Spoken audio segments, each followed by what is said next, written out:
Did we even do a mic check? Yeah, it's perfect. I like it. We did. All right, good evening, everyone. Welcome to this special I whistled. You like that right there? Right? Did you hear that? That's the way to start a show. I couldn't do that again if I wanted to. Tonight's special Wednesday night edition of the Livewell here at Fish North Georgia on our YouTube channel. We appreciate all of you that are going to be watching this either live with us tonight or at a later date. Hey, we love you too as well. Make sure while you're on the page, click that like and subscribe button and click that notification bell so you will be notified of all future content. We got a great show for you tonight. Got the boys from Cast here, and we're going to talk about a lot of things, to go over like that, and especially the OG, the bait that everybody's been talking about. We're going to kind of clear up some misconceptions on it. Maybe for those, it's kind of like how do I want to describe it? It's a get right. It's people that love it, and the people that don't like it don't know how to throw it. Yeah. And that's about the best way I can describe it like that. So we're gonna work on clearing up those issues with you tonight, and let Ryan and can I call you Franco? Or you want to go Jig? Franco. I like Franco. Listen, you throw all them extra letters in there, it throws this old boy off right there every single time. So, I appreciate your effort every time you said his name. Too. And you're the only person that calls him that I've ever met in my whole entire life. Really? We all call him Franco. Yeah, I just want to be polite. I just want to be That's polite. Good, so, yeah. But again, got a couple things that we're going to do tonight, a little bit different, and we never figured out exactly how we're going to do that. But I want to give a shout out to our first sponsor for her outdoors apparel. Guys, listen, again, you've heard me say it for the last couple of weeks. Hey, Christmas is coming up, and every one of us, or at least most of us, hey, we've got women in our lives that like the outdoors, like the fish, like the hunt and all that. We got to kind of bring them into the fold. They've got a full line of clothing. That's some really cool stuff. And again, it's not all it's not all for girls. There's some stuff on there that you guys can wear as well. So definitely want to check them out at forheroutdoor.com. And one of the cool things about this company, again, it's a grandmother and a granddaughter. Jennifer might just whip me if I keep saying she's a young looking grandmother. We shouldn't even say that, should we? Did I put you on the spot? Is there a better term for that? Ryan's sitting there thinking in his head, like, how do I want to say this? She's a fine entrepreneur. She is a fine entrepreneur. Anyway, Jennifer is a fine entrepreneur with her granddaughter, Peyton. Peyton fishes for the West Forsyth Bass Team. And I talked to Miss Jennifer on the phone today, and one of the things she wants to do is she wants to increase the participation in the things we do in the sport, number one itself, getting more women involved in the sport of fishing and all that, because she loves it. And also on shows like ours, she wants to, get some more participation out there. So what we're going to do, thank you. Well, I appreciate that in the comments. But so this was, I had an idea for a giveaway. Talked to her on the phone today. She was thinking the same thing. So what we're going to do, I'm going to show you the rod and reel behind me. Let me make sure I don't break it before we give it away. Well, I'm trying. I got another one up there if I do. Well, so we've got a Lew's bait casting. Oh, let's see. So what was it? You saw it. It's a Lew's. It's 7 foot medium heavy Lew's American Hero combo with a 6:4 to 1 gear ratio American Hero reel. It's a great startup reel. It is. It's a great startup reel. And what we're going to do now, how are we going to do this? I know we talked about 15 different ways. So are we going to have a question for them or the only person that can win this reel is a female. So all you guys right there, you need to get your wife, your daughters, or whatever to get on here and, have them participate a little bit. I think what we'll do is we will look in the comment sections. All right. And at 9:00, the best female question / comment right there, in our estimation, will win the combo. What do you think about that? That'd be good. You like that? I think that'd be good. So we got to be paying attention. You guys got to help us out with that. Franco can pick. Franco. Let's put that on him. This is on you now, bro. It's on you. Yeah. This is on you. So you got to be paying attention right there. and again, we want to expand this so that everybody can participate in the great sport that we love, that's fishing and the outdoors and stuff like that. Hey, listen, again, go to forheroutdoor.com and check them out. I've got another giveaway we're going to do. Actually, what I'm thinking, if anybody comes into my store and has a receipt where they purchase something on forheroutdoor.com and you show me the receipt, I'll give you 20% off your order in store. And I'll do that through the month of November. So how about that? So guys, listen, Christmas is coming up. Hey, go buy your better half something. All right, get them out there, get them going like that. So we will do that. So if you are a female in the comment section tonight, you type your question. Make sure if you're using your husband or boyfriend or whatever, if you're using their account, make sure you put your name. And listen, you guys right there, I know you and I know how you talk. Don't act like women just so you can win this thing, because it ain't gonna work. It ain't gonna fly. Because Franco's got an eye and he will nail you right there. So, but again, an honest man. He is an honest man, other than the cartel stuff we were talking about before the show. Exactly. I'm just kidding. I'm just kidding.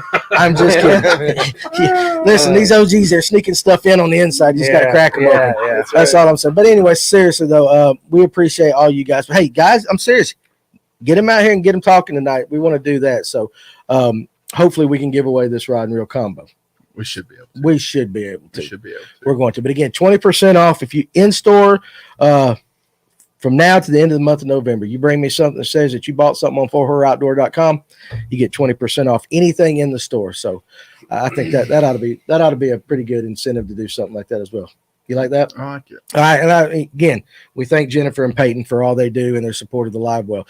Now, again, hey, we've got all kinds of social media stuff we want you guys to follow us on. And of course, we got the Facebook page, the Fish North Georgia group page, the Instagram, the TikTok, which Ryan and I are finally figuring out and having a lot of fun on. Yeah.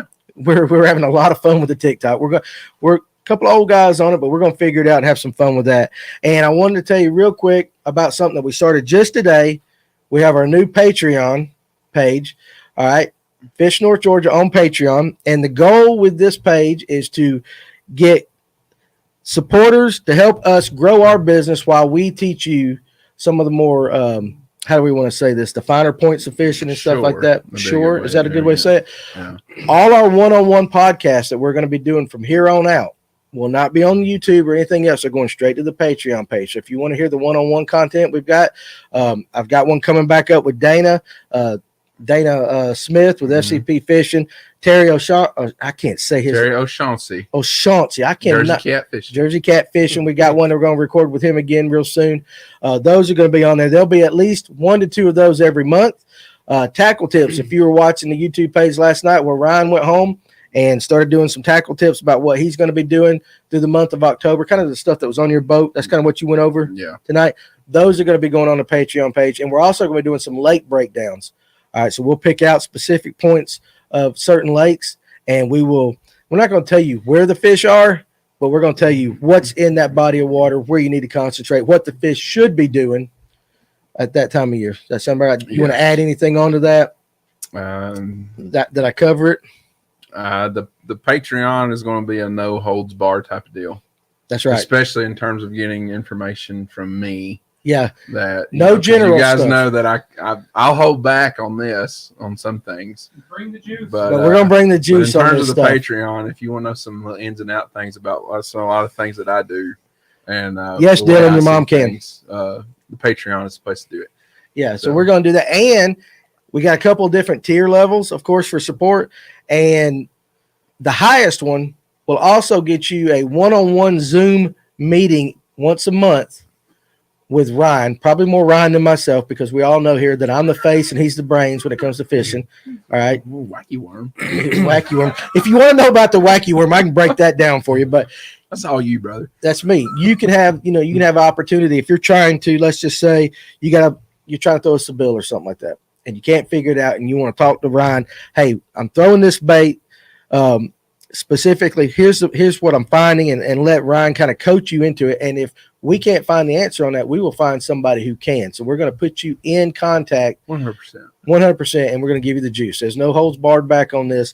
Again, the whole point of this is so that we can, it's one way that we can raise money to help us buy better microphones, better cameras, stuff like that, so we can do the live fishing and stuff like that out on the water. It's going to present more opportunities for us to get out there and have some fun, entertain, and teach a little bit, stuff like that. Do what the goal of Fish North Georgia is to provide you all with information to have successful days on the water. That's all it's about right there. So if you guys are having fun and you're catching fish, hey, we're going to have fun as well, hearing about it and stuff like that. So again, Danny, do you need to go back to grammar class? Listen, what kind of question is that? I've never been good with grammar right there. Have you? No. Have you? No. You good? All right. Anyway, Patreon, Fish North Georgia. You guys check us out, and we appreciate your support.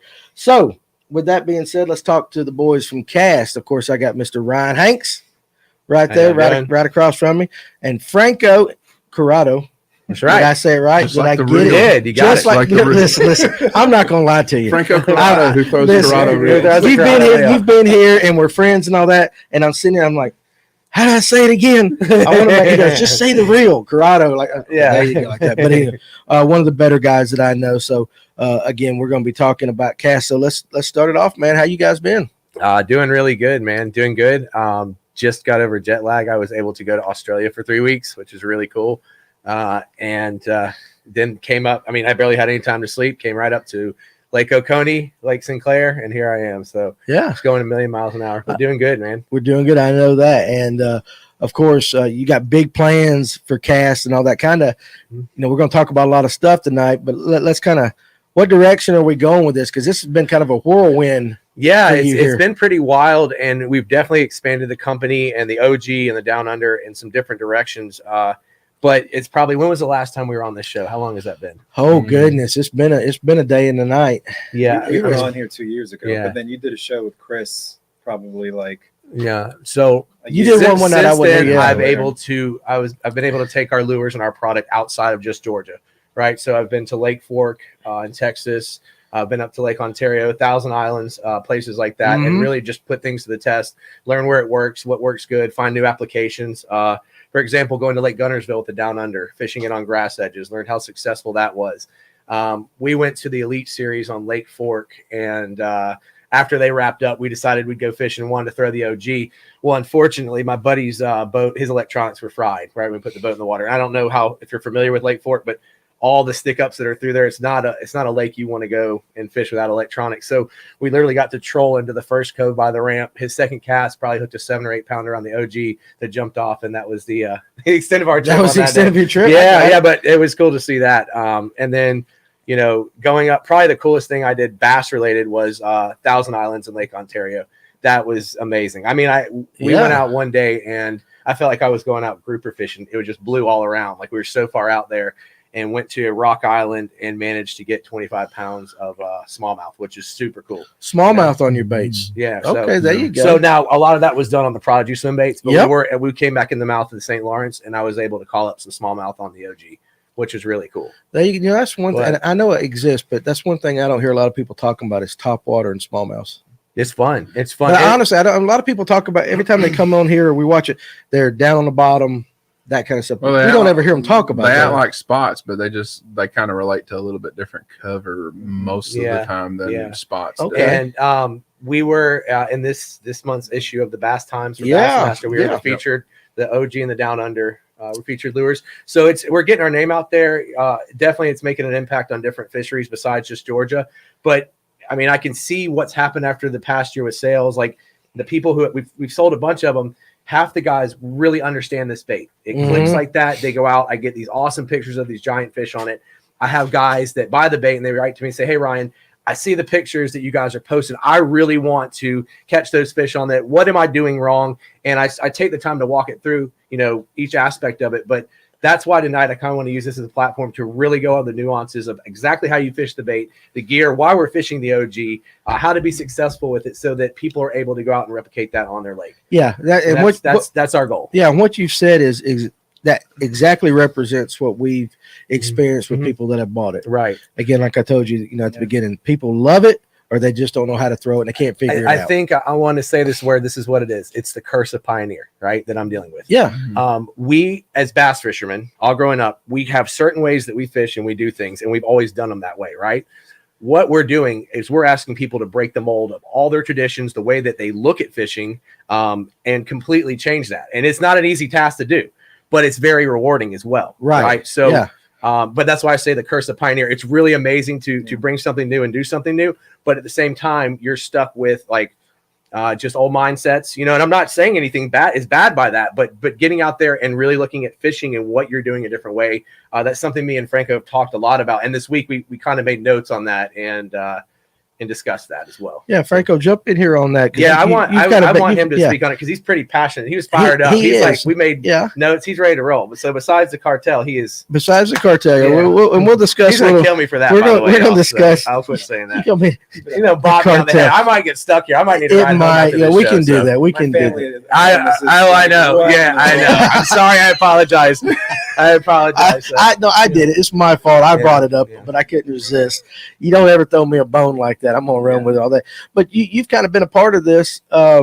directly or indirectly, since he started bringing this bait over. Whether it be testing, going fishing with him, stuff like that. You're always posting pictures on the group page of just really, really nice fish. Mm. And I will say this is one thing about the OG. I never see anybody post a picture of a small fish on it. The That's fish, right. the quality fish. So, kind of give us a little bit of background about, what you're seeing with this bait and Yeah. stuff like that. So I wanted to, as you said, like spill the juice. Mhm. I'm really going to just lay it all out tonight. I'm not going to hold anything back. There you go. I like Um, it. Go for it. I don't have any reason to hold anything back. I think, it's funny as we talk about Lanier and especially the experiences I've had this year. I've taken guys out and they've caught their personal best. Yeah. And to me, I've told Ryan this, that it's been so fulfilling to me to be able to see somebody experience that. Right. And so even cast or no cast, that to me is the best thing, is for Oh, yeah, somebody to absolutely. get out there Right. and to cast the bait and be able to catch their personal best spot or striper out of Mm-hmm. a body of water. To me, if they can credit that to an experience that especially I shared with them, Right. man, I can tell you, like, just a couple of guys, their face lit up and they experienced something they'd never experienced before. And I was telling Ryan this the other day. There's something so special about catching a 5-pound class spot. Mm-hmm. Oh yeah. I mean, It's like catching a 10-pound largemouth. it's like something that goes to a whole nother level. I'll put it this way. I've never done it.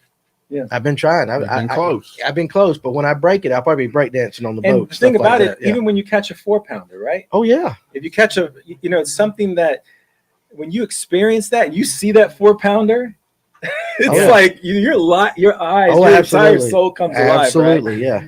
And so to say all that, I wanted to talk today about really what my experiences have been this year, how I fish the bait. I have so many guys that Ryan's pointed to me to be like, and they call me and they say, "What are you doing, man? How are you fishing this? What is your mental attitude as you approach it?" And I want to kind of get into that as well, as really the mental approach to the game. Yeah. Because it's you have to start there first.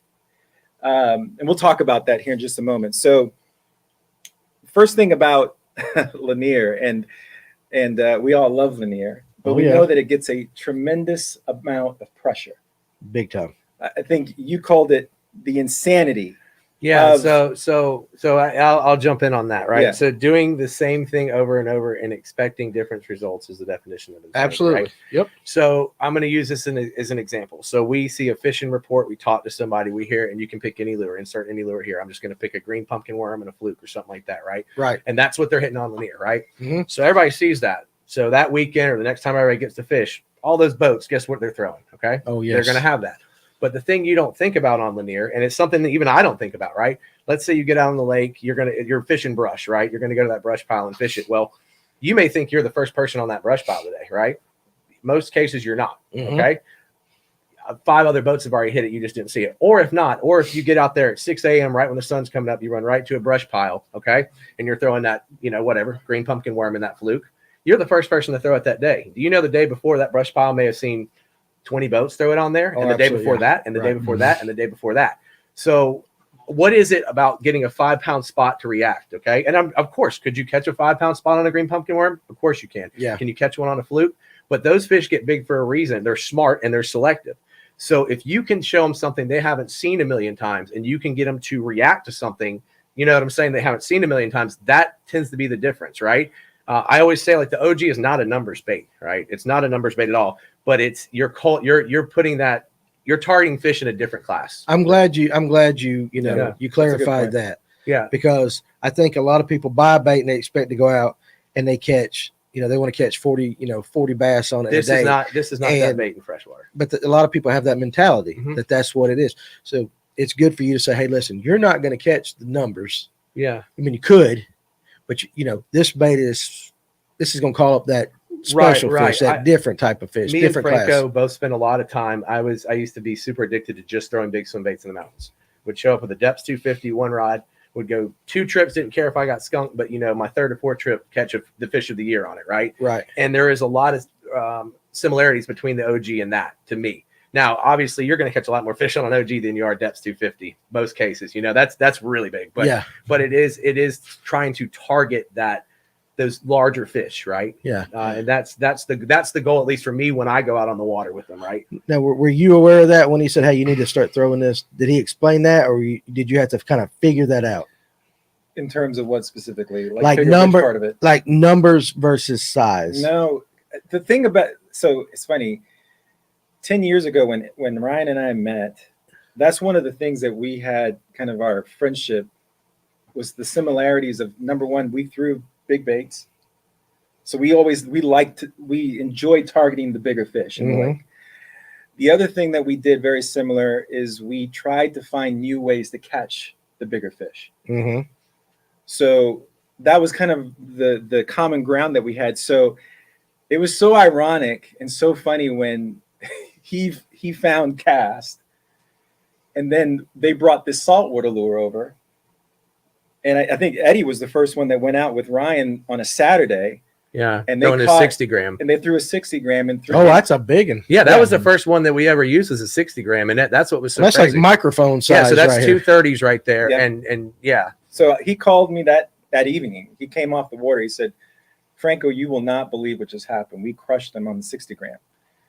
I said, "Dude, you're leaving me one in the mailbox." Yeah, I had one left. He was leaving in the morning. Yeah, and the point of bringing that to Eddie was he was going to Louisiana on a tuna trip, and I just happened to get in the boat with him and left it in the boat, and he started throwing it. So our original intention that day wasn't to go bass fishing with the lure. Ah, so that was this time of year. So when we were right at the end of October. Yeah, so we were using that day, your Sabiles, your Vixens, that sort of stuff, and it was me and him and Drew in the boat, and every stop that we went to, he was getting bit before us. He outfished us on that thing. And that one didn't have any, I don't even think it had chrome. Maybe it had little chrome wings. It was had solid. like one it was little, as black as this little hoodie. chrome wing on it. This big. But it was solid black.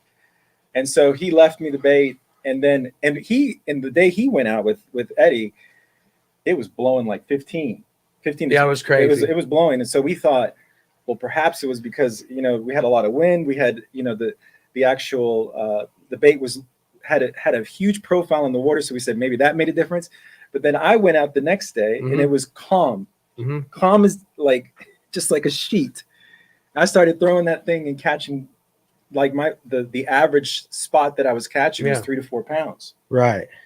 And then I was catching striper on top of it, and the striper were huge. Yeah. And then didn't the striper put you in the trolling motor, break you off in the trolling motor? Was that day? And then, yes. Then I had to. He lost it. He had this amazing day that he lost it immediately. Run right into my trolling motor. I couldn't stop it. Right. Just he was bulldozing me and broke me off, and so it took off from there.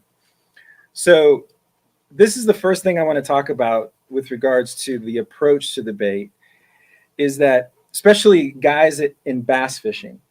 So when they think we've put the OG in a top water category, right? Yep. You think of the OG as a top water. And the first thing I tell guys is when they think about a top water, they think of either a spook. When they think about a hard stick bait, they think of a spook, walking a or dog, a popper. Yep. And I say, guys, you got to take the OG out of that category. Interesting. You cannot have the OG in the same category in your mental mindset when you're thinking about fishing this bait. You cannot think about it the same way you do a spook or a popper. I almost tell them, I say, you have to put it kind of, if you're familiar with glide baits, try to put it in that category if you're familiar with that. Mm-hmm. But it has to be somewhere in your mindset where you're thinking about this different than an actual spook or a popper, because it fish is totally different. And I think a lot of guys do that. I mean, that's a good point. I think because I've had, How many people we had come in here and go, how do you make this thing walk and stuff like that? 100%. And Ryan would be like, well, you don't.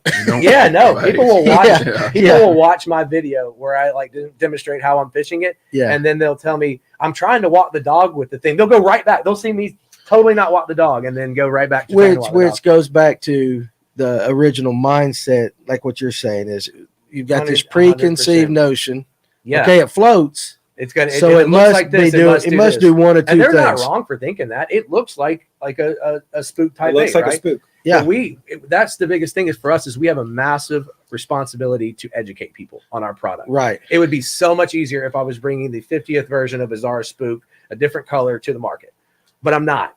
I'm challenging people, and as Franco said, to think outside the box and approach this a different way. You know, Yeah. so Absolutely. it's we have a really big, that I'm aware, we have a really big responsibility to educate people. Yeah. You know, and that's why any customer that ever reaches out to me, sends me a thing, I write them back a freaking 5-page response, right? I get on the phone with them, you know, or I'll say, here's Franco. Franco, can you meet him at the ramp at least on Saturday morning? Where do you fish? You know, to show. And I think, like, tell about the story. I think one day when you were coming back in about to pull the boat out of the water, and you had the OG. Do you remember that? And the guy approached me at the ramp. Yeah, because I guess you had a cast shirt on or a cast hat. Yeah, and that's a very good example of this, though. What he's about to tell you. Yeah, it's funny. So I'm coming off the water, and I think I had a cast shirt on. The guy at the ramp, he goes, "Hey, are you with Cass?" And I said, "Well, I'm actually just a friend of Ryan's." But Right.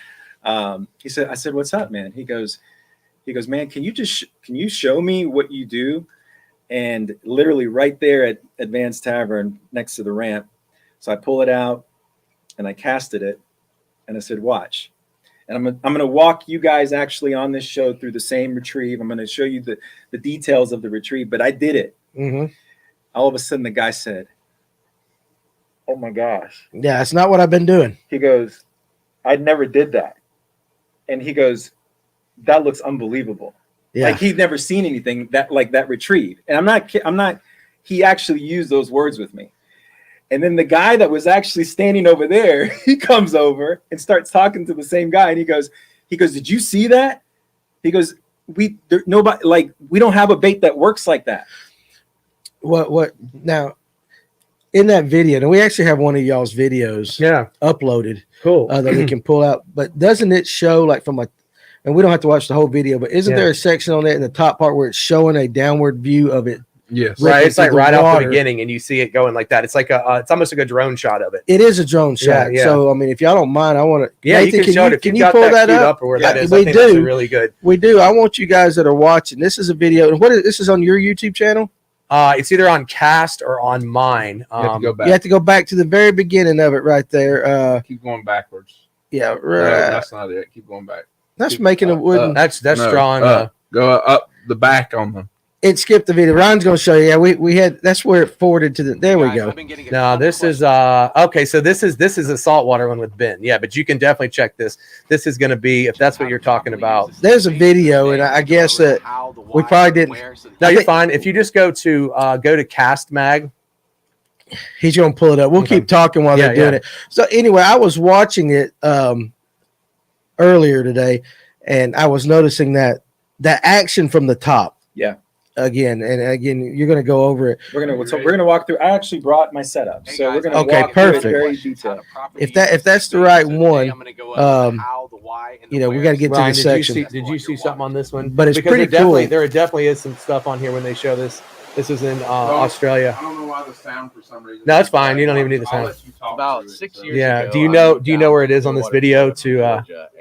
Georgia, Again, because I think this it's is a what happens when different. rednecks get technology. Yeah. That's So a there's a different video video. on Cast Mag. Hey guys, I want to That's the introduce one you to we were the watching, that Cast right OG. there. I'm super So, proud yeah. to help bring this bait here to America. It's something our fish You have probably have never to set up seen. the sound, but You that's hear that okay. a You lot. guys Every can time see a right new there's lure the comes out, it's OG. something- That's probably a 40 right there. See some of the stripers and all that. This is what I want to see. That right there. You guys see how it's ripping across the top of the water right there. That is not walking the dog or anything like that. and That is a it'll- rip. It'll go like sometimes it will catch the top and it'll go across, but then it'll like what I always try and do with it is I want it diving under Yeah. and making an S kick and popping back up.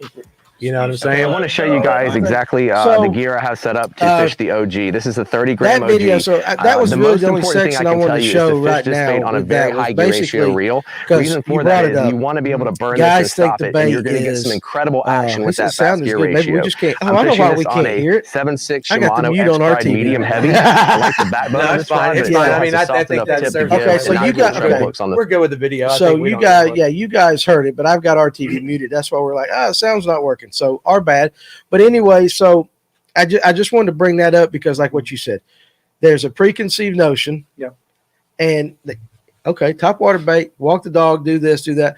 But that video right there on the guys, you need to go back and watch that on I guess Yeah, the it's cast. Ryan, or if you whatever. guys want to check it out, it's available at on my YouTube page, Ryan Hanks Fishing.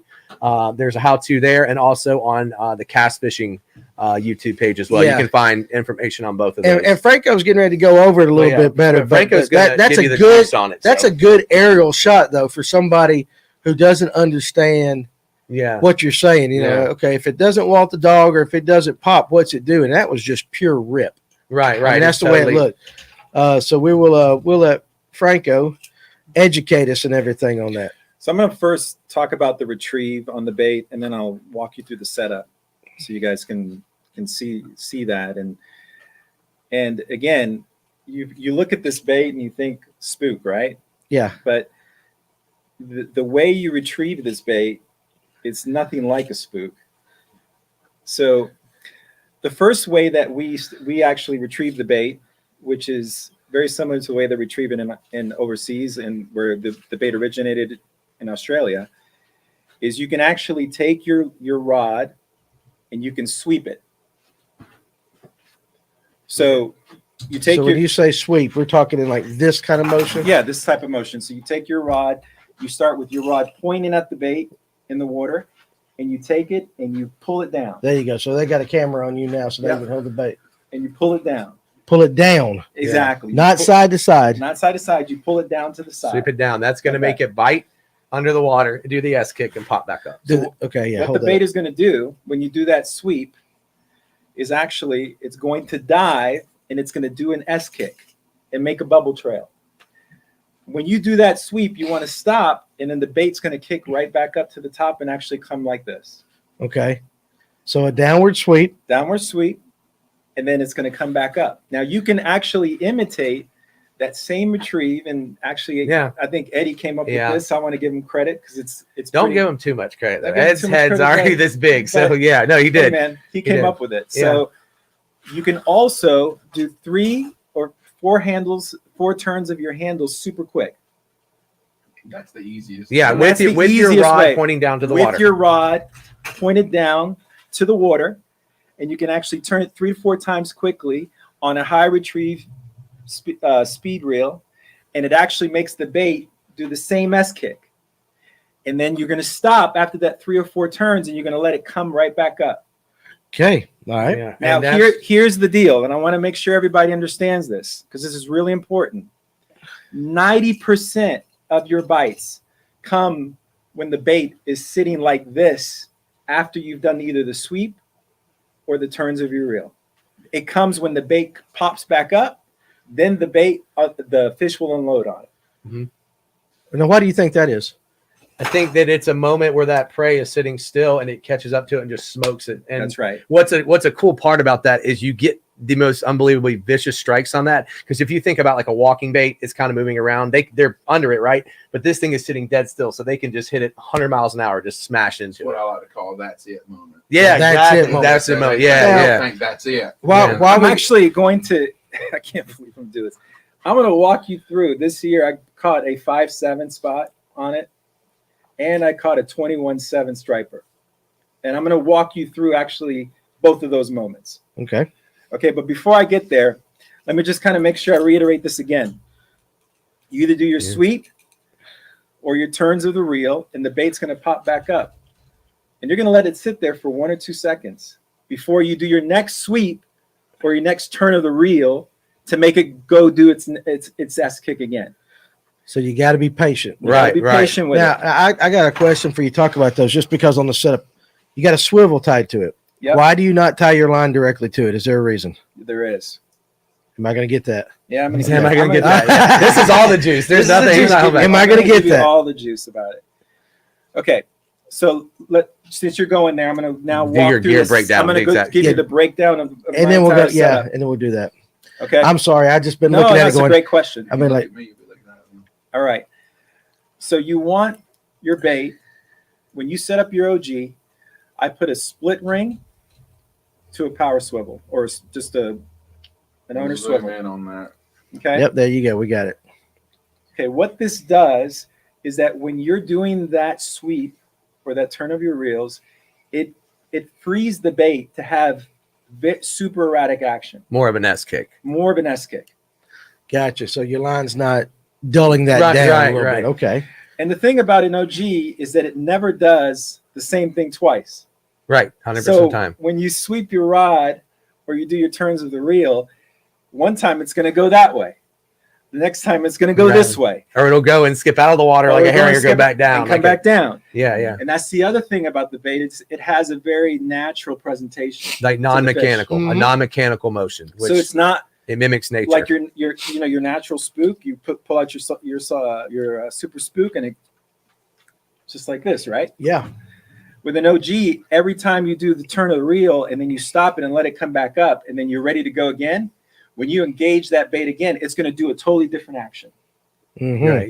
You're never going to get the same cast. Are you boys Sometimes taking never. notes over there? We got a couple high school anglers in the audience tonight that are sitting here watching. One I know Nice. with very intent eyes. I'm looking at. So Nice, like nice. he is just absorbing all of this. So there you go. Now, I'm going to give you this is another really big He's tip. shaking his head. He's like, I love you it. see, he just had an Listen, internal. That was an internal battle right there. He said, he's like, man, I want to yeah, be a cool guy and I tell him, know, but I don't want This is to. my best friend. Yeah, I love it. He's like, that was a moment. Pretend you're telling me. Yeah, that was a moment right there. That was good. There's no That was camera good. on you. Yeah. You're talking to us. Right. Yeah, All right. that was a moment where he goes, I I like can't believe that. I'm about to say it. Yeah, yeah. All right, for you Panoptics guys, This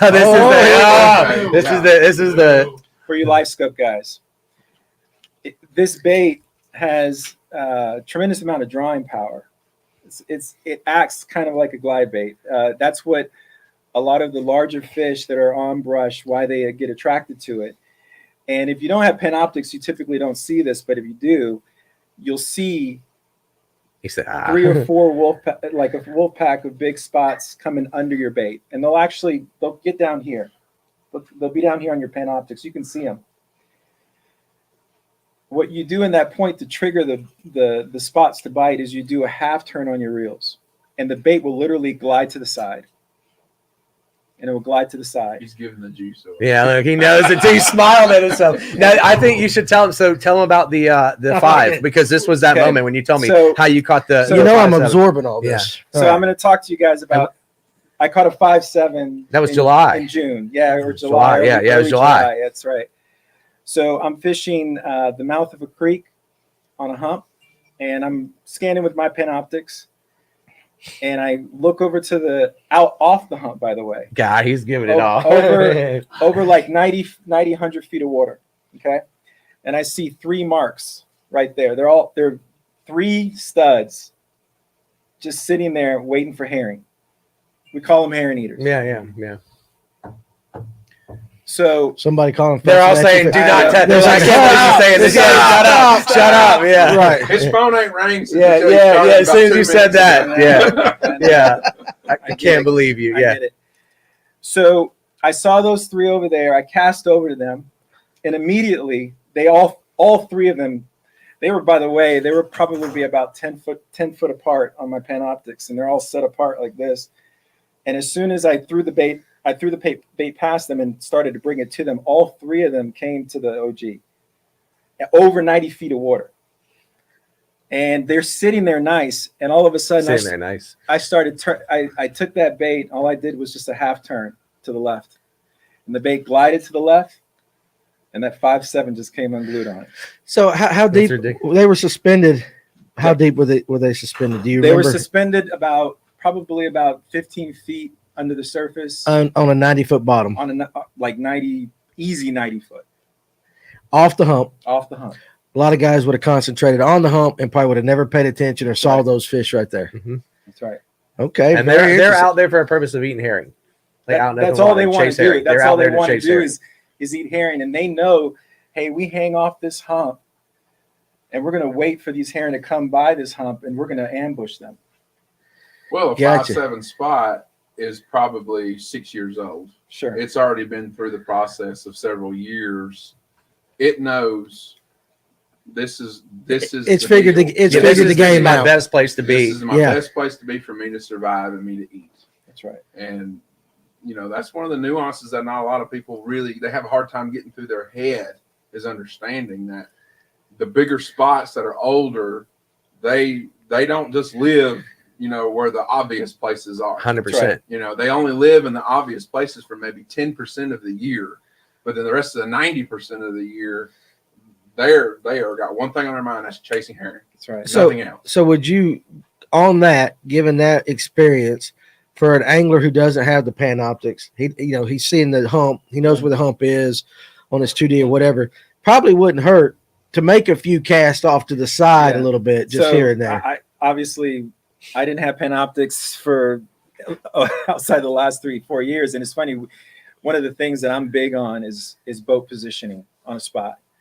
And so when I think of a spot, I think of it when I approach, for example, this hump, I look at it total range this way, all the way this way, all the way this way, and I literally fan cast that spot all the way through so I can how would you say it, test the entire spot or soak it dry to make sure that, hey, I've tested it over here outside the hump all the way through. I'm not just focused specifically on one area. Right. Well, personally, I think that's smart.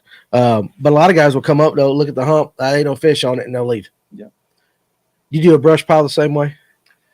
It depends on the day. Fan cast a brush pile, or you just? It depends on the day. I'll tell you, especially.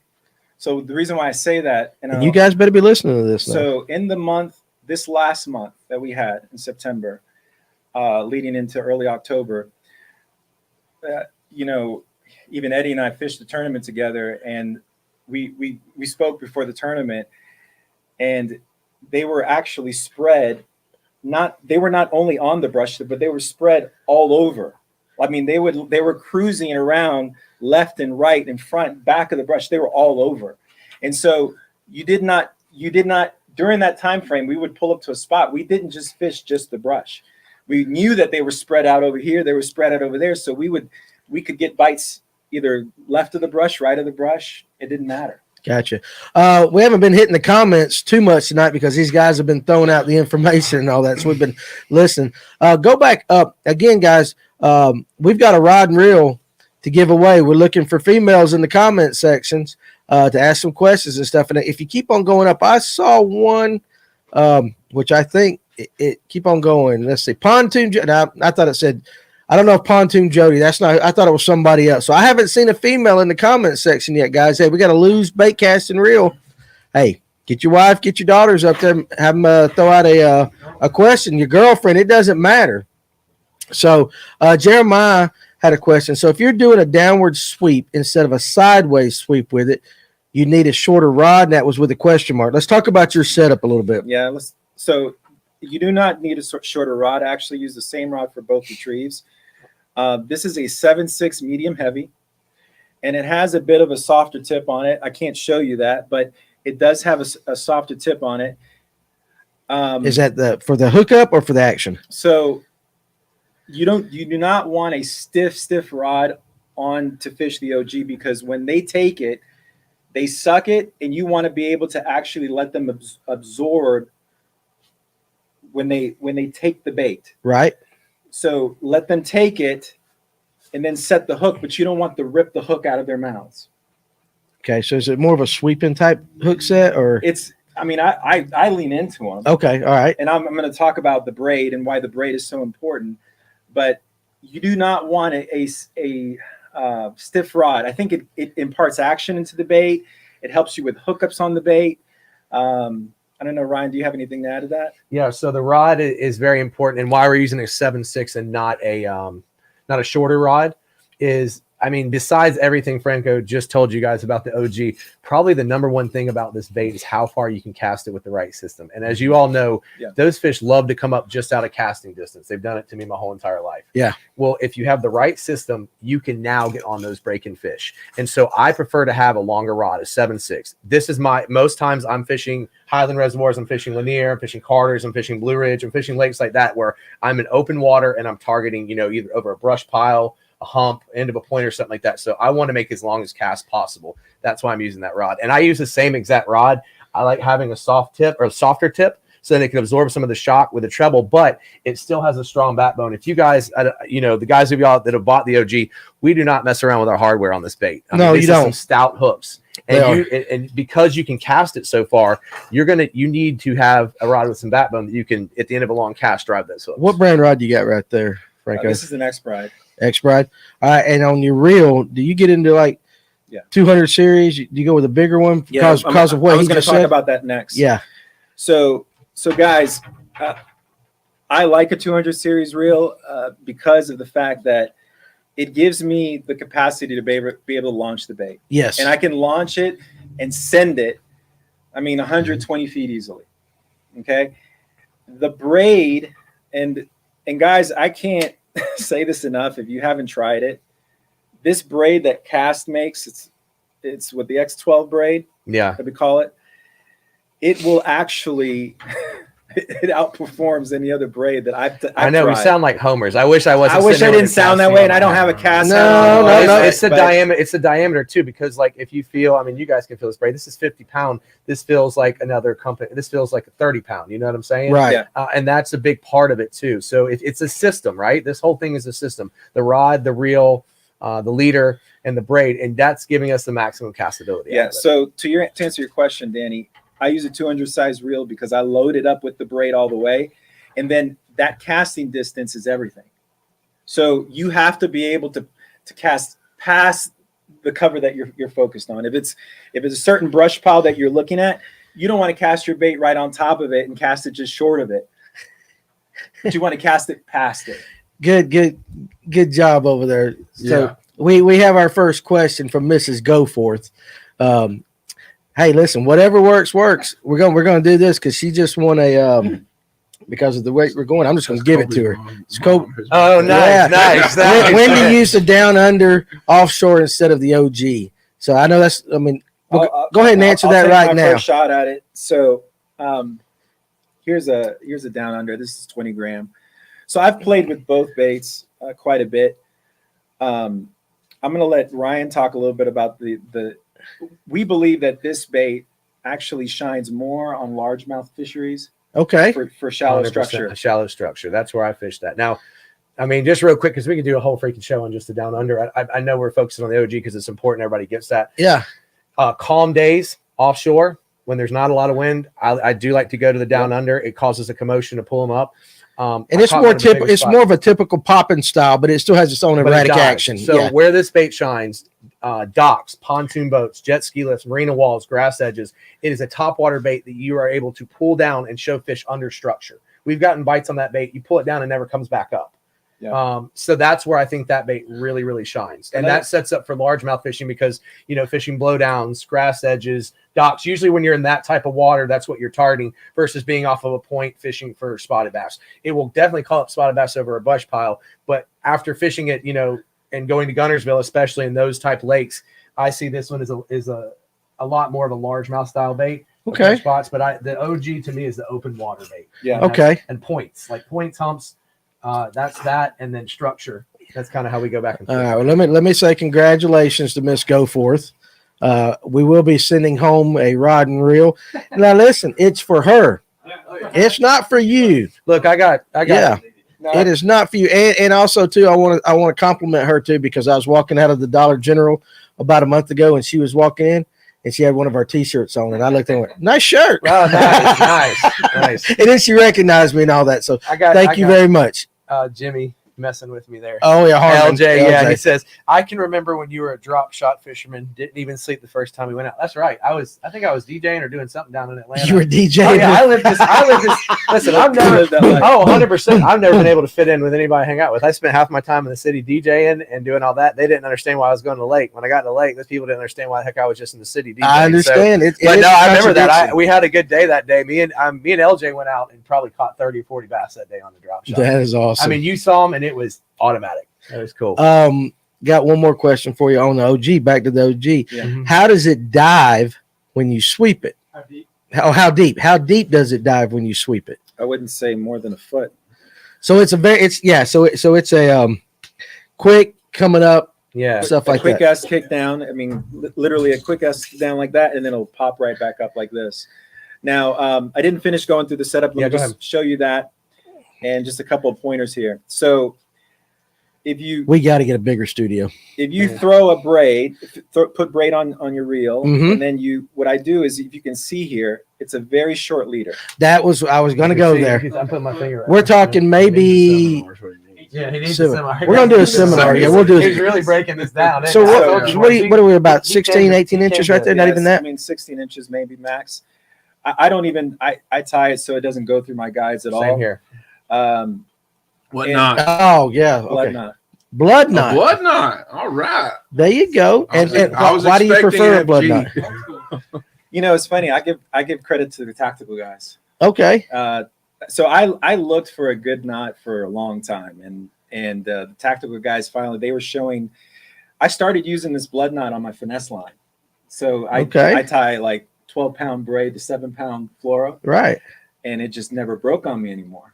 And then finally I translated it and started using it on my heavier gauge line, and it holds perfect, never breaks on me. Okay. So, Hey, there you go. Blood knot. There you go. It's the first time we've heard that. yeah. And well, we haven't heard it in a long time. I don't guess. I think what just want to call this out real quick. That short leader, this is just probably when I fish linear. Most guys I was around, they don't use short leaders on linear.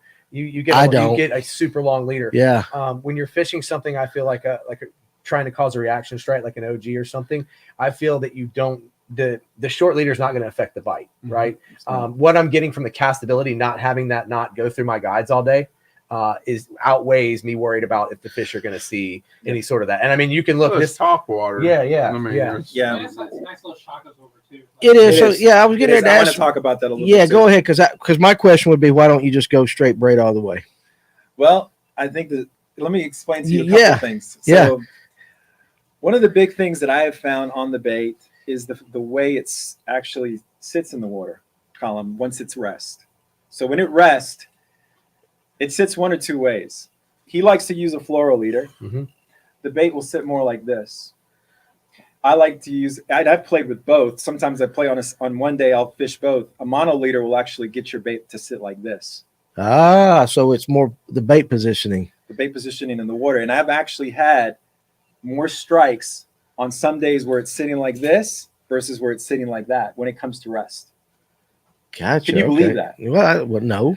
And it's amazing because they come and Well, I mean, I'm telling you, man. I'm learning right here, man. Yeah. Yeah, He's those- getting really detailed with this, isn't he? Yeah, Yeah. those I like big it. ones. Those big ones. They'll come up and they'll look at it. Yeah. And they come up. They don't. I mean, there are days. I mean, that they come up and then just absolutely demolish it. But a lot of days they can just come up and they'll just. And if you have penoptics, you'll see them. They're right under it, and they're going like this. And all of a sudden, I'll just put that mono leader on there. This, by the way, is a 20-pound mono leader, big game. And they sit like this, and You they'll look at cannot it. go wrong with big game. I No. don't care what anybody says. And then I'll turn it to the side. I'll turn, and then come back, sit, and they'll just go. So you answered Scratch Fishing had a couple questions. You answered one because you want to know what size mono. The other question is when you work the bait and do the downward, the downward sweep, are you doing it on a slack line or tight to the bait? Semi slack, like just a small amount of slack. Okay. Yeah. All right, good A question. small amount of slack. Dylan has a good question too. Who does? Dylan. If you had to choose one color, OG, to buy, which one would you Let me suggest? answer that. Yeah. Black pearl. It looks like an injured herring. I think I like black pearl more than I like any of the other ones. I like black. Which are pearl all chrome great a lot. colors. So I we're like not- black pearl. They're chrome all a lot. There's great. been some big fish. If Yeah. you want to know though, that ether color, Yeah. there was Yeah. in a span of a week 3 spotted bass caught over 5 pounds on the ether color, 1 by Jimbo and 2 by Franco that same week, which was pretty wild. Okay, And that was on ether. I mean, just saying, and I'm relating that to Lanier. Yeah, right. Since you're the one that actually catches the big fish, Yeah. Franco, what do you like? Well, it depends on the day. So you switch it up. Yeah. But if you could only buy one, If I could only buy one, I would probably go with this, the Black Pearl. the Black Pearl. Okay. But the ether on a cloudy day, can't beat it, man. Ether on cloudy day, This Black Pearl, color right that here. color right there. And yeah, I remember the picture of Jimbo Mhm. holding that one. So if that's on a cloudy day, you use jet black on a sunny day. Yeah, absolutely. And the way the profile of this bait, and we believe that you see how it breaks with the chrome. Ryan, could you get my line is over there caught on your chair? Okay. Yeah, we don't want to mess up nobody's line right here. We have All got right, to there we get a go. bigger studio. There we go. All right, do you see how the profile of this bait, how it has chrome and it actually breaks up on the side of it? I don't know if you guys can see that. If you hold it up right there, they There we can. go. Yeah. So looks All like right. tiger stripes, kind of what you're talking about. So here's more. You say, here's more. He's not gonna come back again. We done told him he was part of the cartel, and now he's giving away all his he's juice. like, here's more. Eddie's I'm not, done. he's not Eddie's gonna probably quit gonna get throwing mad the, at me yeah, for Eddie's this gonna one. get mad. He'll probably quit throwing the bait after right. this, you know? Yeah. So I can see it. when you actually on a sunny day, if you work the bait like I explained, this will look like actually a school of little threadfin actually going through the water column. Mercy. Uh-huh. Shoot. So here's more. I wish we had a drum machine to go. So That actually makes sense. That he actually, did not like saying I did that not one. want Look to at say him. that one, man. but you know what? Listen. Listen. I'm going to compliment you though, just because it goes to the character of the person that's sitting beside me that will actually give some juice to help out other guys to fish. Yeah, absolutely. You know, I have a question. and Nathan behind the screen has a question. Yes, So sir. I kayak fish predominantly. I really like. He's a fishing- kayak I guy. really like fishing reefs on Lanier. Yeah. How would you use the OG to target reefs? You talked about humps. What would you do to target So reefs? so the question, if you guys couldn't hear it clearly, it's Nathan is a kayak guy, targets a lot more reefs than he does humps, and he wants to know how would Franco use the OG to target reefs. So what is the difference between a reef and a hump? I think isn't it basically the same thing? And I know, like you're talking about like reef poles, right? Yeah, in my mind, So that's marking a hump. So in his basically. mind, a hump is just out in the middle, big hump. Yeah, He's my talking mind, more like reef reefs are- markers and are stuff. deeper water, Yeah. and reefs are much shallower. Got and it. have more defined ledges. Yeah. Yeah. I wouldn't work it any differently, man. I mean, yeah, whether it's a reef or a hump, it's the same deal. Same Yeah, deal. working the same. It's same exact approach. To me, it's just a piece of structure. One's shallower than the other. Yeah. It doesn't make a difference. Tracy Coker wants to know: have you fished the OG north of Browns Bridge? And if so, have you had any luck with it? I don't even think there's fish north of that bridge, is there? Hey, here we go. Look at Ryan. About that time, Ryan's butt just puckered up. You know, I come on here with Chris Randolph. I know. And I dude, know. yeah, Chris Randolph fishes it a lot, and he actually fishes it. He fishes it totally different than we Two do. are greater than one. You know, he actually fishes it shallow, and he does really well north of Browns Bridge with the OG. So, let me see if there's any other ones. I wanted to say one more thing. One thing I forgot to say. Just wanted to make sure I called this out, guys. If you're going to put braid and you're going to throw the 30 gram, you need to go at least 50-pound braid on your braid. Yeah, so you Don't snap it on. throw a lighter braid like a 30-pound braid. You're going to snap it Yes. and you're going to break fish off.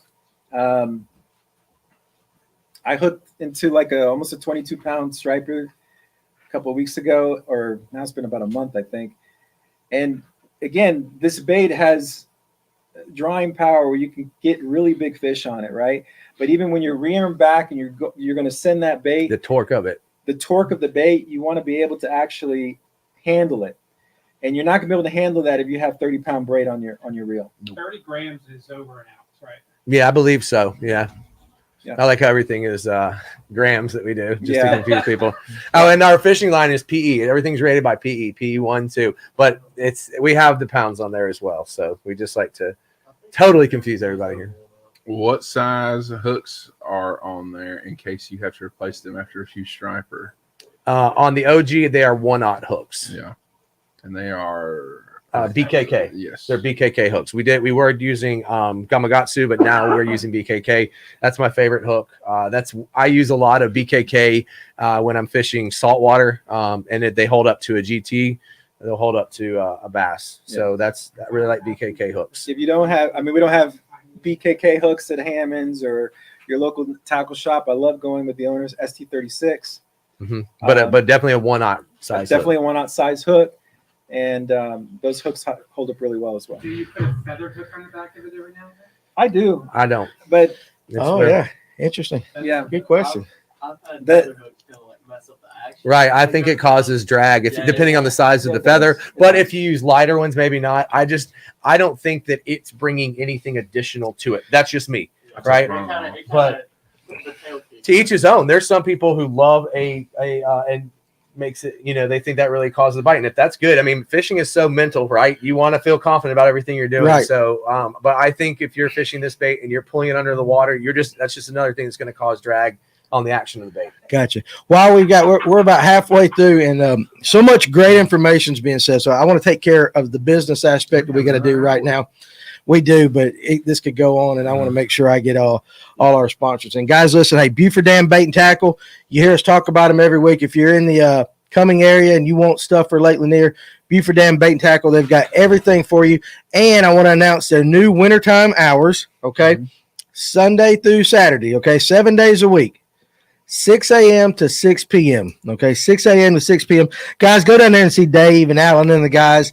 Ryan and I went down there and visited them, about 2 weeks ago. Yeah. Listen, they've got the live herring. They've got, if you're a live bait guy, they got it all. They can set you up with anything. And if you're a trout guy that likes to go down below Buford Dam and all that, they've got everything you need right there. Trout, TNT, all kinds of stuff. So again, Buford Dam Bait and Tackle, 2595 Buford Dam Road, Cumming, Georgia. Give them a call, 706-429-7211. And again, new wintertime hours, 6 a.m. to 6 p.m. And while we're here, Lanier Baits, guys, hey, it's coming up on that season where a lot of their baits are going to be prevalent, whether you're a drop shot or you like the Demiki rigs. But they've got their magic swimmers coming out. Hard swimmer. Hard swimmer. I said magic swimmer because it relates to it's their hard swimmer. Hard swimmer. 125 hard 125 hard swimmer. Hey, how many grams is in a 125 hard swimmer? Yeah, so he made a little snide remark to Ryan there. Did he? 4 custom colors, guys, and 4 custom colors that will not be on any other hard swimming type bait out there unless you took it to get it custom painted. So again, I know they got the frozen H2O, they're gonna have the chrome. What was the other 2 colors? There was one I gave what color was that? I gave you that prototype. It was a chartreuse. The thing I could think is kind of look like a translucent ether. Like a translucent type ether kind of color, stuff like that. So again, Lanier Baits, hey guys, check them out. They're coming out. I think they're pre-ordering on their site now, correct? Am I correct with that? The hard swimmers from Lanier Baits will be arriving November 18th. Okay, November 18th. And last but not least, Rachel Collins from 400homes.com. Want to make sure I get her in right now because we'll get to talking. I'll look up and I'll be, I forgot to do this. Yeah. Listen, if you're in the real estate market, I know it's been a kind of a tough market here lately, but you want an agent in your corner like Rachel. She's one of us. She likes to fish and all that, but she's just good people. She's honest. She's trustworthy. And if you would give her some of your business, we sure would appreciate it because she will do you right from start to finish, one-on-one. You're not going to be going to some big, huge brokerage firm where you don't know who's dealing with your stuff.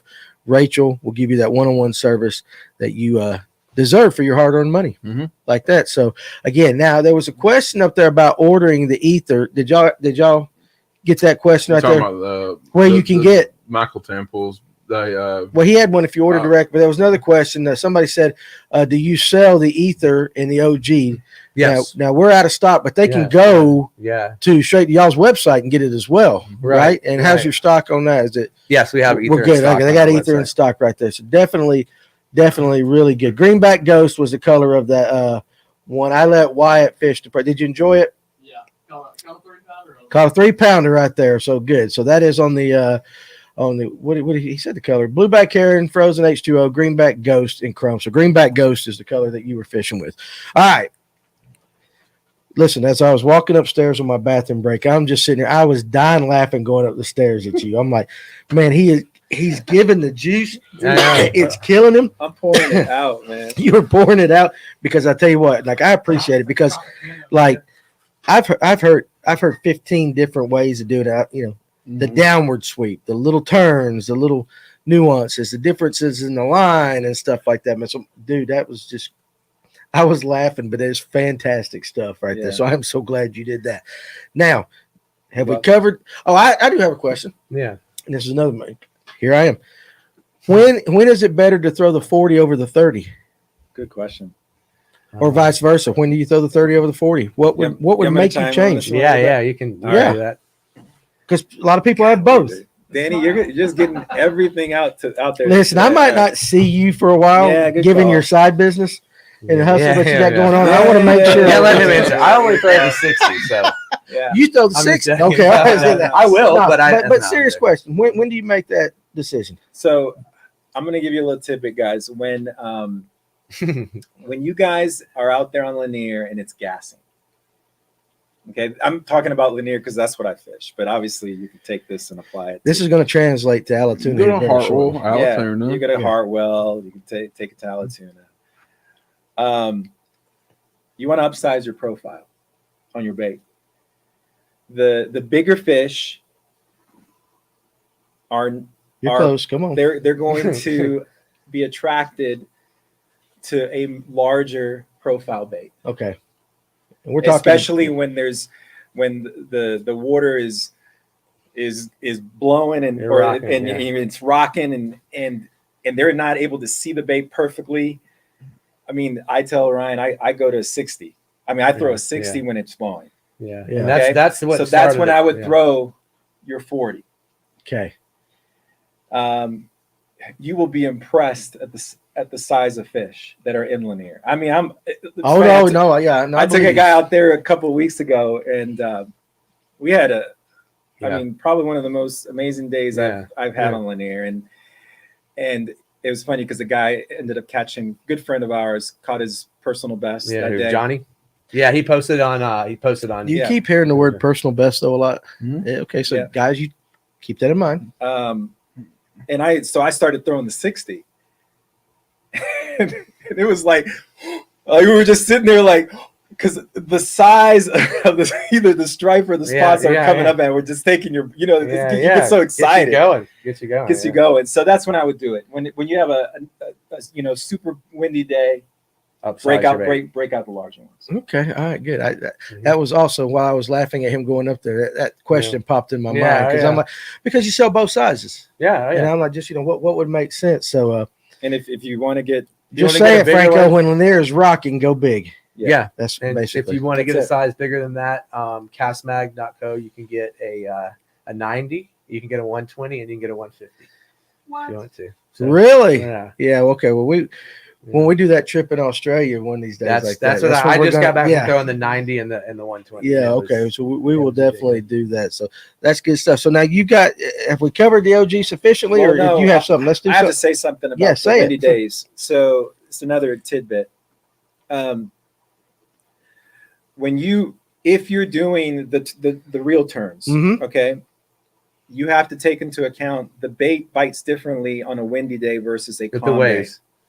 So when you have waves, if you just turn the reel like this, the bait's just going to skim across the top. You have to pump your rod down to get that bait to bite. Yeah. On windy days. Yeah, it's almost like you're taking like a build bait, like a jerk bait or a crankbait, and you're about to start pulling it underwater. You want that tension on your line. Like, does that make sense? Yeah, absolutely. And you're pulling down. Yeah, absolutely. And you can even. I was out there just this past week. I was actually hung out with MT for a little bit. I was showing them when you pump it down and you actually start turning it, you can pump it again, and it makes that bait actually turn and even actually make another kick. Yeah, he's on a whole different level with this thing. That's what I'm saying. Awesome, next time we're just going to invite him. Yeah, I'm just kidding. I'm just kidding. I love you. You know that. Okay, yeah, that's good stuff. Because I will honestly say that I had no idea on any of this stuff. What about you? Those little kind of things, like you might have. If so, you didn't tell me. Well, I've learned a few things about it, throwing it around. So yeah, but it is something you got to work with. Yeah, but the reward, as you said, made the comment a while ago about personal best. The reward of throwing the bait is very, very, very high for personal best. I think a lot of guys go out there with the mindset that they want to catch 40, and if they're not catching 40, this thing ain't working, and they'll put it. Catching 40 is boring. Yeah, but they'll put it in their tackle box real quick and go for something, you know. But And it's the gratification. That's the Yeah, the no, over and in absolutely. I mean, Yeah. the gratification of, again, but that gratification's got to be a lot better than I'd rather catch a 5.5 pound spot, yeah, man. one of them, Yeah, because it does not happen to me very often, right. than the 14 to 16 inch spots that everybody catches. Right. I have to say this, man. When God created a spot and he created it where it could grow to that caliber, Yeah. like he was like, I'm going to bless someone with this. Because, I mean, I look at that fish and to me, it's so special. It's so unique. It's something that I like when you hold a 5 pound spot in your hands, it's unlike any other fish. Yeah, and when you feel it on the end of your rod, it's a lot. It's- Those are it is- angry it is fish. They are. It is 100%. super unique. They're just angry fish. Super unique, Absolutely. Has Abs- anyone caught a double-digit spot in California on one yet? Have you had anybody fish it in California yet? Oliver Nye has just started fishing it out there. Okay. So we'll see. It'll be really interesting to see what he Yes. 'Cause does. And that's what's that's that I would lake plan out to there? get out. There's a bunch of different lakes. are they? The big spot lakes is Bullard's Bar in Whiskey Town up in Northern California. Mm-hmm. Now they have what is it? What do they Kokanee. have? Kokanee. on that. Yes. So using that like the bigger sizes, I would definitely go bigger. Definitely go bigger than that. Okay. Yeah. All right. People custom painting them? Yeah. I got mine. Our buddy, a good friend of ours, Daniel Truitt, painted some for him. Yeah, as well. Daniel. By the way, guys, if Daniel did some phenomenal work. It's so funny. I sent some baits out to Daniel Truitt because I had some blanks. Oh, he does great stuff. And I got him back. I sent pictures to Ryan right away, and I said, "What did I say, Ryan?" I said, "This guy had a ceremony over this." bait." Yeah, he was just like ridiculous. Like I'm like, he, get he out of stood, here. he stood over that bait and he did something like where he Was did this some before I juju painted on them? there, man. Huh? Was this before I got him to paint them? When did you get? Yeah. I got him. Well, I got mine painted probably just a couple weeks ago. Okay. Okay, all right, so yeah. I think I'm the first person to get him painted. I Yeah. took With him Daniel. a down. Yeah, I took him a down yeah. under, and Yeah, I he took painted him him. a 30 gram, and I said, "Here, paint this thing." And he said, "Is this Ryan's?" Yeah. And I said, "Yeah, it's Ryan's." Then he commenced to tell me a story about the first time he met Ryan, Right. Yeah, oh yeah. and at a fishing a night tournament. Or Oh, yeah, something, under the you know, bridge when it under was the raining. bridge when it was raining.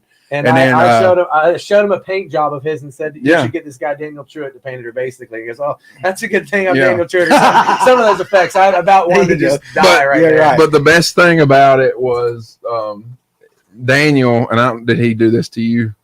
Daniel left on both my down under and my 30 gram. He left this on Oh, there. cool. He left the cast. Yeah, on he there. left that. Did he leave that on Well, yours? mine were blanks. Okay, okay, so they didn't yeah. have the So he cast left it Ah, on okay. there for me. So we've got Oh, I've got awesome. 2 dark herring and Daniel Truitt's color. I got 2 dark herring. I got one How am I like slipping? I that. don't have one of these things. So I gotta get I'm on going it. to show. I'm Well, going to show him cool. tomorrow. Yeah. I was telling him, and this too, like the pictures don't ever do him justice, right? They Yeah. don't. They You take don't. a picture of him, and you just you can't even see the detail that goes into it. But I was telling him, I said, Ryan, when you see this thing, because he has this new, what does he call it? A dark herring. He has a dark He hair. has But it's like a purple- This is it's like his, has a purple he in it. calls it the new color. Yes. He don't have an exact Yeah, name this is for the it. new Yeah, he color. calls it the Ah, new the new color. Okay. Yeah. And that thing is just on a whole nother level. Yes. Yeah, he does great It work. is. Whole nother level. I've got jerk a, baits, Seville's that He's he's done. painted a Steckelberg for me in the new color. There you go. So- Yeah, he's good. He's Yeah. really He is good. All right. I know you got some more baits, but I want to make sure we give every waking detail that we can suck out of you on the OGs. I think he's shot. I think I'm shot. Are you tired now? Yeah, is Look there, at you want me. to check your list? Is there anything else? No, I mean, I got. I think We covered types of structure, windy days, how to work the bait. We'll see if there's any other Yeah. questions on here. You're Um, talking about the swivel and the Yeah. split ring. Yeah. Does that come with it now, or do you add those? No, No, that's something he after. added. Yeah, that's something he definitely added like that. So I will tell you this. When you buy any of the baits, when you buy whether it's the 30, the 40, or the down under, this is exactly how they come in the packaging. Rubber banded up just like this with the hooks with split rings on them now. This is exactly how they come. Yeah. Right out of the package. They are definitely great baits. But I will tell you this. I fished a tournament a couple weeks ago, Mhm. and I finally got a chance to throw the 3-inch Oh, nice. Prodigy. Yeah, And I put it on a simple ball head. I Mhm. didn't do nothing fancy, yeah. and got waxed with those things. And Yeah. that was That's know, my favorite way to fish. that ball head. just slow reeling it, Mm-hmm. figuring out the water column and all that. the thing I wanted to make sure I said, this is not blowing smoke up your butt by no means. Mhm. Compared to other swim baits, Mhm. the durability of it was It absolutely. lasts. Yeah, it I really will say does. that I That's was cool. like, thank gosh I'm not changing it after every fish because I was catching fish on it. And I was like, okay, good. Finally, something that's got some good action that does not tear apart. Yeah. And I was like so appreciative of that because you know what a pain in the wazoo Right. it is, especially in a tournament situation. Have to stop every so often and put a new one on, Right. or you reel it in and it slid down halfway down your hook and all Saves that. time on the water. So that was my first experience with that. Now I'm looking at that. That's something a little bit different, or just bigger sizes. What are we? So what this we got is laying right this here? is what I wanted to show this on your show. This is what we'll be bringing to the market. I want to say probably maybe into November we'll have these. December. So this is the next size up. We have a 3-inch Prodigy and we have a 4.1. This is the 6-inch size right here. Let me see where I can get to. Hey, that's always messes me up right there. Look at that. Okay, there we go. There we go. You got that's the 6-inch Prodigy as well as the here. Let me try it this way. I like that my mind's backwards. This is that's the 8-inch Prodigy. So we will have these in 4 colors. We're going to have them in blueback herring. We'll have a rainbow trout color called Big Bow. We'll have like a green color called Apple Cider. And then we will have the Casper White Pearl. Real quick, Jason down there, I got to answer this because he's my fishing partner. I want to make sure he understands that right there. So 7'6" rod, medium heavy, with a little bit softer tip. Softer tip. So 7'6", and that's 200 series reel to cover all the line because you're gonna be able to chunk those things. So anyway, so those LJ, I love LJ. Now I will tell you this: that same tournament that I fished in, the guys that won it were throwing big swim baits like this. Were they? Yeah, and it was on one of our local electric reservoirs and all that. So I can see that. You could throw that on there for spots on that, but I can see those baits translating in because I caught some largemouth on the small one. Yeah, I can definitely see those baits right there translating on some largemouth lakes. That's exactly what we made. This is what I'm thinking is a largemouth. Now, so far, I was telling you upstairs, the only fish we've caught so far on this, we have caught some largemouth down in Florida, but barramundi, a GT, a Goliath grouper, and a gag grouper. So right, so they're proven saltwater. So. What I like to do and what I did when I lived up here, I like to go to North Georgia and instead of skipping worms and jigs under docks, I like to skip swim baits. And so that's my plan for these. I really like to just skip into the back, reel them out real fast. You know what I'm saying? Cause a reaction strike with it. And the cool part, you brought up about the durability. You can skip these all day and they're not going to tear up on you. Yeah. What's somebody, let's say Derek O wants to know what's the weight on the 6? That's a good question. I'm not actually sure. I can't tell you that right now. And would it be in grams? Yeah, let Ryan hold. Ryan, what is it? What is it in English stuff? And another person wants to know, William Thomas Duncan. Thank you for the question. That's 3/8 of an ounce. Yeah. And what do you say on the 8? That's probably. You like this? How we're telling? Hey, listen. This is the way we do things. Like direct 5/8 to 3/4, somewhere around in that range. What was the next question? I don't know. My son just sent me a picture of a bear that's out there at our feeder about 100 yards from us. Oh yeah, of course you would. He's like, mate, there's a big old bear outside. You should know these things when you go. Exactly. Okay, so do they come with the rattles like the smaller ones? Yes, they do, but we've actually got them in the back fins here. So because we see a lot of guys now. Franco likes to fish these as a line through. Do you know what a line through is? Yes. But a lot of guys will fish this with like a owner beast hook or something like that, like a weighted swim bait hook. You can fish it in the grass. And we had to expand the hook slot here because this is a tougher material. We wanted to make sure the bait would collapse on hookups. So we really expanded this on here, and that forced us to move the rattle where we moved it back here by the fin. So let me ask you, personally, do y'all use the rattles? Because I did both. Yeah, I didn't notice a difference, at least that day, because I could have thrown a booger in the water. But I think I may have told you guys about using the 3 inches like a soft body spy bait. When we're replacing that rattle with the tungsten nail weight and nose hooking the bait and using forward facing sonar. That's a really effective tool. Other than that, I leave the rattle in there. And the cool part about this from the 3-inch up to the 8-inch is that no matter what speed you reel this bait has secondary action. So it lifts just like, if you know what an Okashira head is. Do you know what that is? Like you put like a I'm going to say yes, so I look smart, but I ain't got a clue. When you're reeling a spy bait really slow, the whole body lifts. So when you fish a Prodigy, whether you're crawling a 3-inch in 40 feet of water in the middle of winter and barely turning it, or you're fishing this down a grass line like an 8-inch, you're getting secondary action. You're not just getting this bait straight with a big wagging tail. It actually caused the whole body to list and roll, which is a natural thing. Like you're getting the list on that. Okay. So you just kind of mentioned the ditch bite and stuff like that. Have you tried that out with the ditch bite yet? this year, no. Yeah. But now Because I can see where that would be really awesome. last winter, that's, I mean, basically all I throw probably once it's about when they get in that the ditches, the only thing I throw mostly through the winter is a 3-inch Prodigy on a ball head. Okay, really, yeah, and yeah. crawl it, you know, that's and you know what, that 3-inch I caught my personal best. I caught almost a 6-pound smallmouth on it. That little bait gets some big bites. Oh, it does, absolutely. Harmon wants to know. He thinks you went to sleep. He's just sitting there wondering why he let out all the juice and everything. He is mentally. Yeah, I love it. LJ's fired up tonight. He is mentally exhausted for giving out that information. But yeah, he might not come back. I don't know, but he's a good guy. So, okay, freshwater applications. Mm-hmm.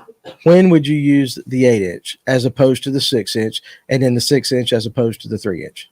So, and that goes. Have you thrown these two? I mean, you throw the 3-inch, don't you? Yeah. Well, I'll tell you about the 3-inch where I throw it. Okay. Yeah, no. I like how he says it. That's crazy. That's crazy. I'll tell you. I'll get into that too. I guess. We got him brainwashed, guys. He's like, we'll get it. I don't need to know when. I'm just saying, what would be your decision making in as far as, hey, I'm gonna go out and throw an 8-inch Prodigy today. The body of Fresh water, the body of water, and what I'm targeting. I probably on linear wouldn't throw an 8-inch too much. Maybe in the springtime I would. When I'm targeting, that's when I think I can get those largemouth when they're moving up to spawn, right? Right. But North Georgia, I always say North Georgia just because that's where I go a lot on those mountain lakes. I throw this all the time. I bet that would work on Burton pretty good. Yeah, you better believe that thing right there will work on the mirror. Yeah, it probably would work. Yeah, just personally me. I mean, now, and this is a totally different thing too. I live in Florida now, so when I come back, I just want to catch a spotted bass. So I'm not always throwing the biggest thing out there to do that, right. But springtime, skipping this under docks and stuff like that, and then the 6-inch. Now I think I could fish this one on linear a lot, especially on windy days, on points, on humps, on that same sort of thing. You know what I'm saying? Fishing this on grass edges, he's going to have a lot to say about this. He's getting rested. He's taking a deep breath. I'm so glad he came in. I'm jet lagged and I'm tired and I haven't stopped and he's bringing the ruckus tonight. He is bringing the ruckus. You're my brother. What kind of hook setup are you using for the Prodigies? That's just a question. So I am using on the 3-inch. I use a Queen Tackle quarter-ounce tungsten ball head. I use quarter in spring and fall. Wintertime, a 3/8. That's imperative. The reason why I like Queen Tackle, that is the only company that I know of that makes a tungsten ball head with a light wire hook. It's very, very important for the 3-inch, right? We're fishing finesse. We're using, 6 or 7 pound fluorocarbon leader, 12-pound braid. I want a light wire hook. Yeah, Queen City has a lot of tungsten products out there. And then on the 6-inch, this will take an 8/0 owner beast hook or an 8/0 BKK Titan diver. This one will take a 12/0 or a 14/0 BKK Titan diver is what I've been fishing on. Okay. I'm also, I know you got a lot to say, but that next, listen, LJ said you're going to be called Tropicana for all the juice you give. Go ahead. Another thing, me and Franco had an experience back in the day when I lived here. We'd fish a big line through about this size. Okay. That was a question. Yeah. About it was stupid the amount of bites we'd get, and the hookup ratio was not great because these spotted bass, largemouth will come and just suck this in where you're getting the spotted bass, they're not getting the whole bait. Right. So another way, like if I was fishing this on linear, I would fish this definitely with a treble hook versus a Texas rig beast hook like that, or I would fish it. You could put the swimbait hook through here, and then on the shank, I would drop down probably a 1/0 treble off the bottom of the bait. Okay. Because I definitely smallmouth and spotted bass, I want a treble hanging there.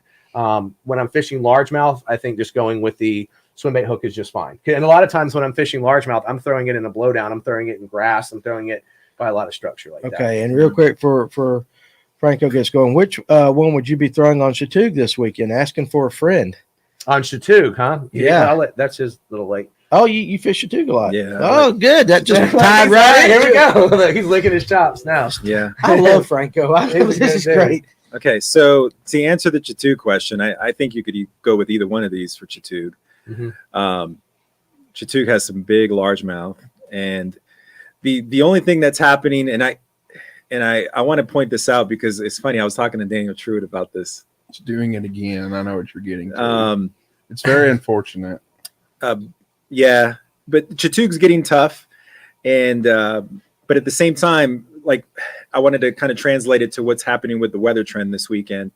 So we had the severe cold front that came in over the last few days. We're going to have a warming trend that's going to happen over the next few days. So I would get right now. I'm planning to get this bait. I'm going to put a line through on it. So they actually sell a line through with a weight that you can stick in through the nose, and you run a 1/0 treble hook here to the belly. And I'm going to throw this up on the rocks and on the boat docks. And I'm going to run this bait over, and that this is the bait that I would focus on over this weekend. The 6-inch. The 6-inch. Now you're not fishing Chattooga this weekend, are you? I'm not. Okay, good, because I didn't know if that guy was fishing against you. Yeah, yeah, I'm like, yeah. you are really good if you're giving out that I know. information. And I hope you win the tournament. No, Here's but- my entry fee. Yeah, but Right. yeah, you should. I mean, you'll have some success with this. I actually, it was funny when I was talking to Dan, he was like, "Yeah, man, don't throw anything else other than Yeah, he this wanted bait right here." on the this weekend. Yeah, he's And, like, just keep it in your hand. He was like, "Keep it in your hand." He's like, "You'll catch a big one." Now, But that's Daniel. That is Daniel, and That is Daniel. and Daniel don't give two rips about catching 6 fish. He only wants 5. he only wants Yeah. 5. He don't. If he catches 6, he's like, I've had a good day. Yeah, he's fishing for 5 bites. He don't yeah, give. and me rip. and him kind of, and we think Yeah, the same yeah. way. Yeah. We think On the the same same way. page. So, but again, guys, if you're looking to get 30 bites or 20, a bunch of bites, you're not going to go throw a big swim bait all day long. You're not going to get a bunch of bites. You're going to get a shot at a 4 or 5 pounder. That's what you're going to get. So, in a tournament situation, Mhm. with that mindset of thinking, a lot of guys go into the tournament, they want to catch their limit, boom, boom, then we'll go hunt. Yeah. But then there are guys that go hunt from the get go. How would you describe? Like, do you fish a lot of tournaments? I don't. You don't? Do you? at I all? used to. You I used not, to? any, not anymore. I don't fish I any mean, tournaments so anymore. let's just say if you were to be fishing one Yeah. Saturday on Lanier, Yeah. would your mindset be, hey, let me go do whatever I can to get my 5 in the boat? Yeah. Or would you go out with that hunt mindset that I'd rather have 3 big ones than 5 small ones? Or So how would you approach it? the way we used to fish is like that was like my deal was always throwing swim baits and big baits. So like when I'd fish with Eddie or somebody else, like they would do more of the finessey stuff to try and get that limit. You know what Yeah. I'm saying? And I would focus on a few big bites the whole day. And I was completely fine bringing one rod and just going for the gold. And, you know what I'm saying? Get that kicker Interesting. fish. Yeah. So that was you hunt for the kicker from the Yep. get go. Mhm. Yeah. Okay, and so you would probably be the same way. You know, it's funny. Eddie and I fished a tournament. Which I don't. Hey, and who's Eddie? Oh, sorry. We talked like Eddie Yeah, Krause. Eddie Eddie Krause. So I want to make sure they know. Is a Okay. I hope he's not watching because his head's gonna blow up more. He's one of the best people to ever fish Lanier by far. Yeah. That Mhm. man. Okay. and I have given that man more money in tournament situations than I'd like to admit. You're a professional donator like Yes, me. Okay, I he's got really that. good, and that's all I'm gonna say about Eddie. Yeah. So, There you Come go. That's all that needs to be said. Yeah. So we said, hey, you know what? We're going to go big or lose. That's what we focused on. We threw an OG all day, and we had a 3.5 to 4 pound average, but we only caught 4 fish. And we had, I think we had around 13 pounds with 4 fish, Okay, something like that. right. But we didn't catch a 5th one. And we tried to catch a 5th one, but we couldn't. But it's a mentality thing. It's thinking about, hey, if we would have caught the 5 that we had come up on the bait and actually hit it, we would have been right up there at 19 or 20 to have a shot to win. But we just didn't connect with that 5th one like we should have. Gotcha. So do you do like what you said? Do you limit your rods? I mean, if you got 50 rods in your boat and just, hey, I'm only going to pull out 2 and these are the 2 I'm throwing all day.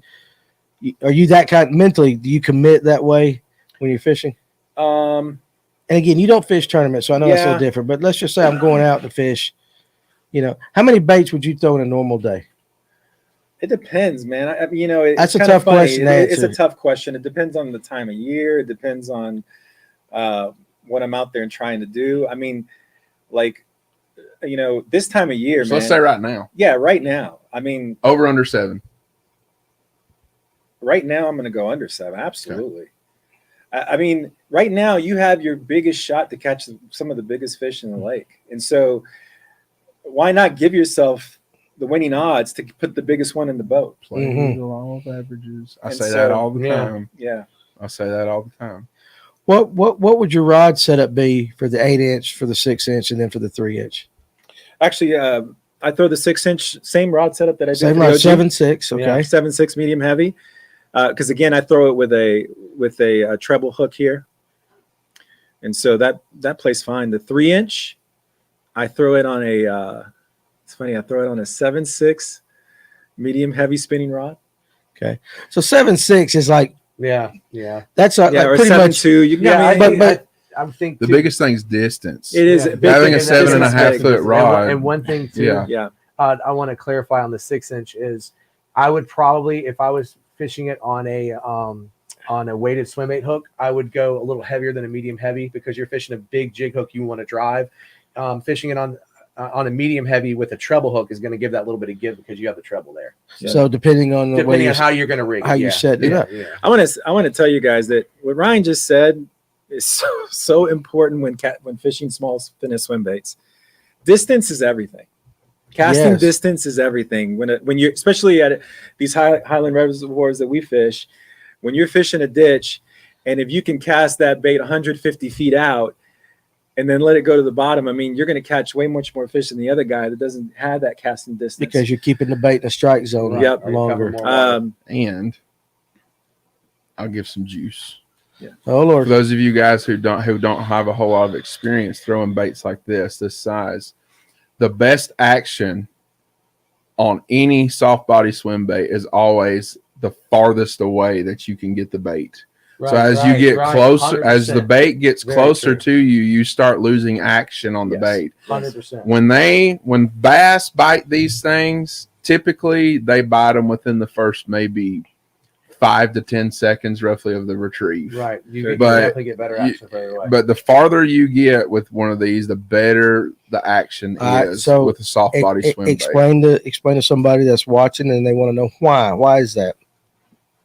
Why? Yeah. Anybody? Why is that fact? Why do you get more action the farther away? I think it has a little bit to do with the long cast, and you've got on the long cast, you've got a slack line as the bait line, starts to sink in the water, and then as you start your retrieve, you're not really most of the time with soft body swim baits.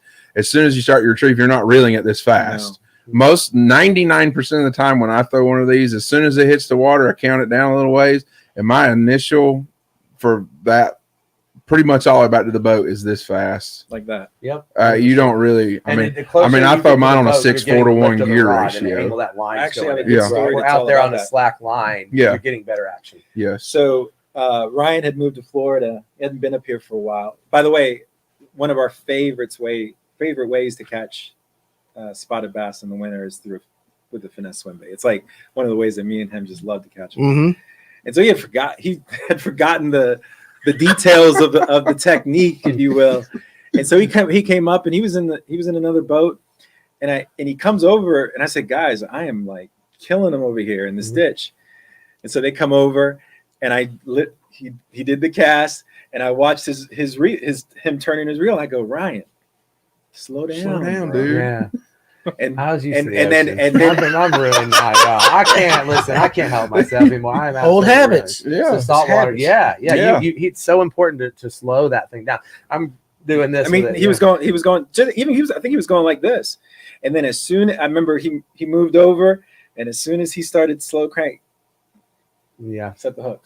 Do you think that that's a mistake? A lot of people. Now, Bill Payne, we had on, and he's known around here we call him Mr. Slow. Yeah. And he always says if you're fishing slow down. 100%. As more we get into the winter too, I have a lake that I fish for smallmouth, and if that bait is not touching the bottom the whole entire retrieve, that's why I say use a 3/8 lead head. You'll never get bit all day. It has to be touching the bottom, and I'll it's painful. I'll reel it like this, and then I'll stop just to make sure that it's doing that.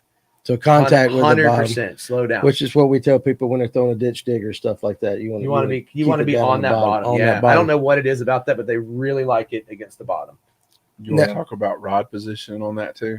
Yeah, there's actually there's a lot of importance with the rod positioning, and I'll give you. I mean, I know we're a little bit early on the ditch bite right now. It's not happening yet, but so when, like Ryan said, when you initially cast out that bait, I literally open my bail and I let the line go slack, and I let the bait go all the way down to the bottom. I have braided line where I can see it. So in the case because a lot of times they'll hit it on the fall. You can see that braid tick. Yeah, you know can see the got one. tick. Right.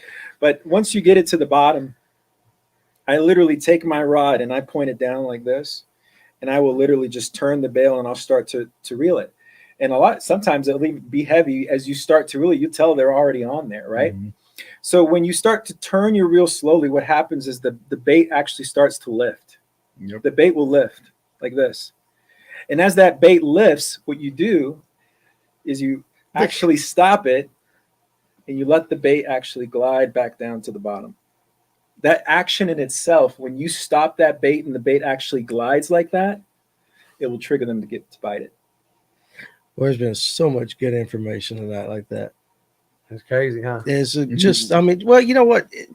You guys, when we start doing our live fishing, talking about that, when we start doing our picking up our live here for this winter, Yeah. you guys pay attention to me as I'm throwing fish heads and ditch diggers and stuff in the middle of these creeks. The shallower I am, the higher up position I have the rod. Mm-hmm. But then as I get deeper, so if I turn around on the camera and I say this ditch that we're throwing down the middle of, it's 30 feet in the bottom.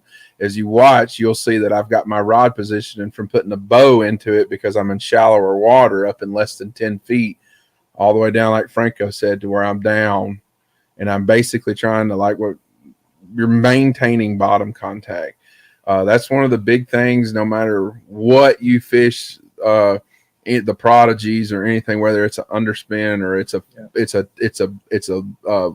a tungsten head or a lead head or whatever. The biggest thing, you will not get bit and you will not have as much success this winter fishing anything on the bottom and ditches and creeks if you're not maintaining bottom contact. Mhm. Live scope fishing, casting at them, when you see them on Panoptics, that's a totally different scenario. It is. We're throwing live scope completely out of the window when we're talking about this here, because arguably, and you two guys have been fishing over here as long as I have, before live scope and before even freaking color graphs were a thing, guys were still catching fish on fish heads and lead heads and stuff 100%. the same exact way. 100%. They didn't have all this technology, didn't have color graphs and stuff. So that's, we've pretty much gave everybody how to catch fish and be successful tonight. It's been great. So, Now, LJ's got a good comment right there. In winter, I catch a lot of fish in deep water with clumps of clay on their belly. yes. Yeah. I mean, they will attach to that bottom and stuff. That's- So much so that you can go over sometimes, even with a sonar, You don't and you don't pick see them up. them. You don't Yeah. pick them up. You know, That's 100% right. let me ask you this. So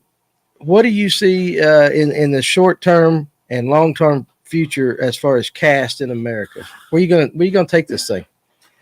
We've got a lot of opportunities I can't really speak on here. Right, But yeah, we're yeah. really gaining some Just- momentum. just in the salt general- water and then freshwater and expanding, not just into like Lake Lanier fishing, North Georgia fishing, into Texas, into New York, into California, across the United States on different fisheries, and finding, because we've been able to go out and find applications in each of these unique fisheries with our bait. Right. So So If you went and seen Ryan at the Bassmaster Classic this past year and got to see Franco too on was you there? Friday. Franco was up there on Friday, so you got a got to see question, or- him. yeah, Oh, you were And there, okay. but on the class, and y'all be back at the Classic again Yeah, we're this gonna be coming back. up Yeah. year again.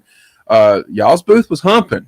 we did. Y'all were humping pretty We did- good, we did and you well. had a lot. And y'all and Ryan and Franco and I think Eddie was with you, right? Eddie was there. So, Yeah, they were answering a lot of questions. A lot of guys were having a lot of questions because naturally, being up on Hartwell at that time, this was for a lot of the guys, these baits and stuff, because y'all had the prodigies and y'all and everything else.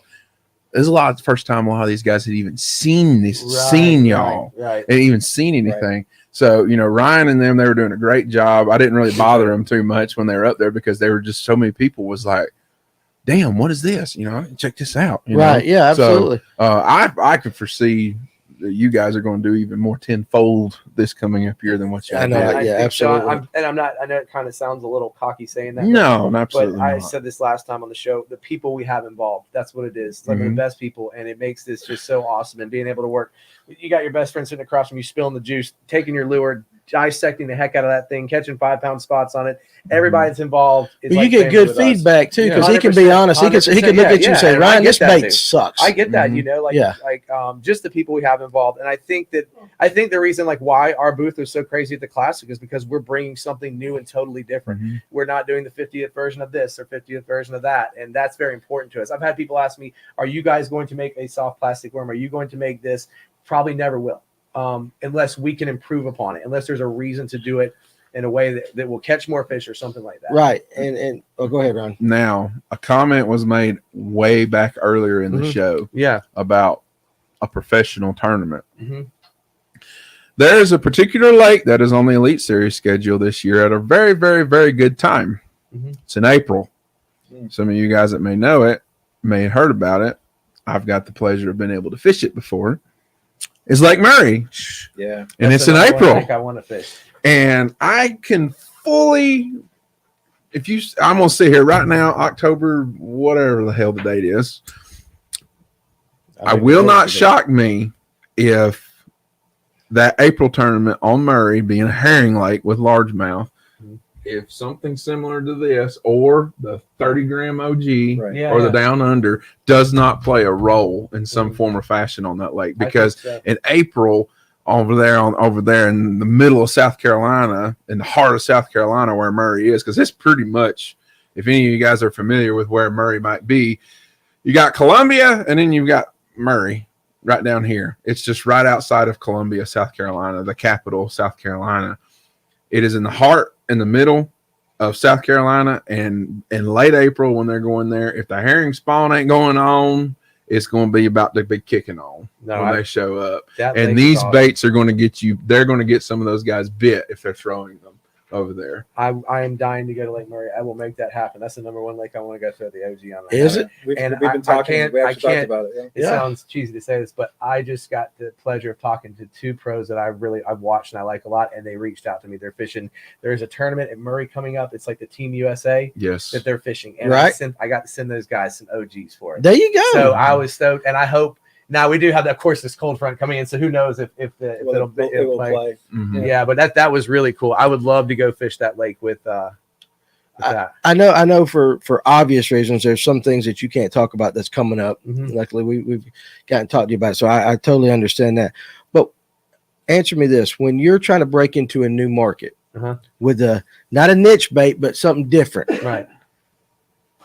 what kind of resistance are you getting, or what are the? Oh, you get yeah, all the resistance. that's what I'm People saying. don't like change. Old That's what I'm school, saying. So, about yeah. the Old old school school way of thinking. Yeah, and So I you get a go lot. to Texas with this, and they're like, we've been doing it this way, boy, Yeah, for yeah, you know. yeah. So kind of, how do you overcome that? I think being able to show them, we spend a good amount of our money on video with high production, really Mhm. being proud of our stuff, showing the success of it, also talking to him. I think, like Franco said, when we gave the example of him coming to the ramp and taking the guy and physically showing him what's going on, there's no denying that is something very different. You know what I'm Yes. saying? But yeah, of course, since we're doing something different, it doesn't matter what you're doing in life. If you start doing different stuff, people want to resist it. They don't want change. Boy, I'm They telling don't you, want to think outside of the mental box that we've all put ourselves inside. I'm you know? telling you, you don't know how many people will fuss if you drop juice.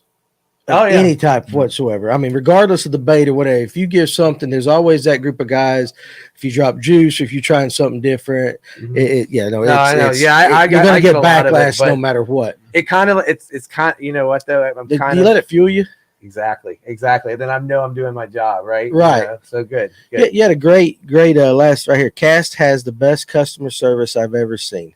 Ryan goes above and beyond. So that's a compliment in and of itself, because I can tell you, being in retail and stuff, it's hard. It's Well, It's hard to totally satisfy people. me and you work together, and unfortunately, this past early summer, me and you kind of worked together because I think he's actually watching. Is Adam W Fishing? Oh, he had a crack. He had in the down crack under. one, and the crack in the down under, and he reached out to me, and he was like, "Hey," and I immediately picked up my phone and I called you, Mhm. and you took care of him. Yeah, you got to took make care it. of You him got to make it immediately. right with people, and just like it sounds cliche, but how do I want to be treated right? Mhm. And the coolest part about that, since I do handle our customer service right now, it's really kind of awesome. If somebody has a problem with shipping or something's going on, I make sure I call the person. I don't just shoot an email. I call the person, especially if they email me. I'll try and call them if I can. If I absolutely cannot get them, I'll send them an email. Every time, like 9 out of 10 times, it turns into me and that guy ended up talking about fishing for an hour. Like I called to figure out something about shipping, and then we just start telling stories and all this. And I think it's important, just how do you want to be treated? And that's it.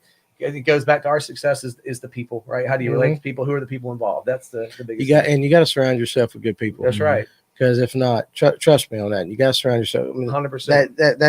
That's an obvious. And if you watch the videos on Instagram and stuff like that they put out, you can see just you guys that are out there fishing wherever y'all might be in the ocean or in the lakes or whatever. You can see the pure joy on all y'all's guys' face when y'all are doing, and it's not, and you can tell it's not fake. Oh, we're super excited. We don't have big kids. I'm the same way. I turn into a big kid. It is. It's like you catching that big old grouper on that slow pitch jig, and you're just over there. Yeah, man. That's the thing I do want to bring up, guys. So for a long time, I think moving to Florida was really good for me fishing. It forced me to get outside my box and go in saltwater and stuff. But for a long time, fishing tournaments up here, you just have that tournament mentality, right? And it's always a competition. It's always this. It's always being hush hush or not spilling the juice, right? And then you go out and you get on a boat, and the guy next to you catches a freaking huge grouper. The whole boat celebrates, and it's like, oh wait, this is fishing.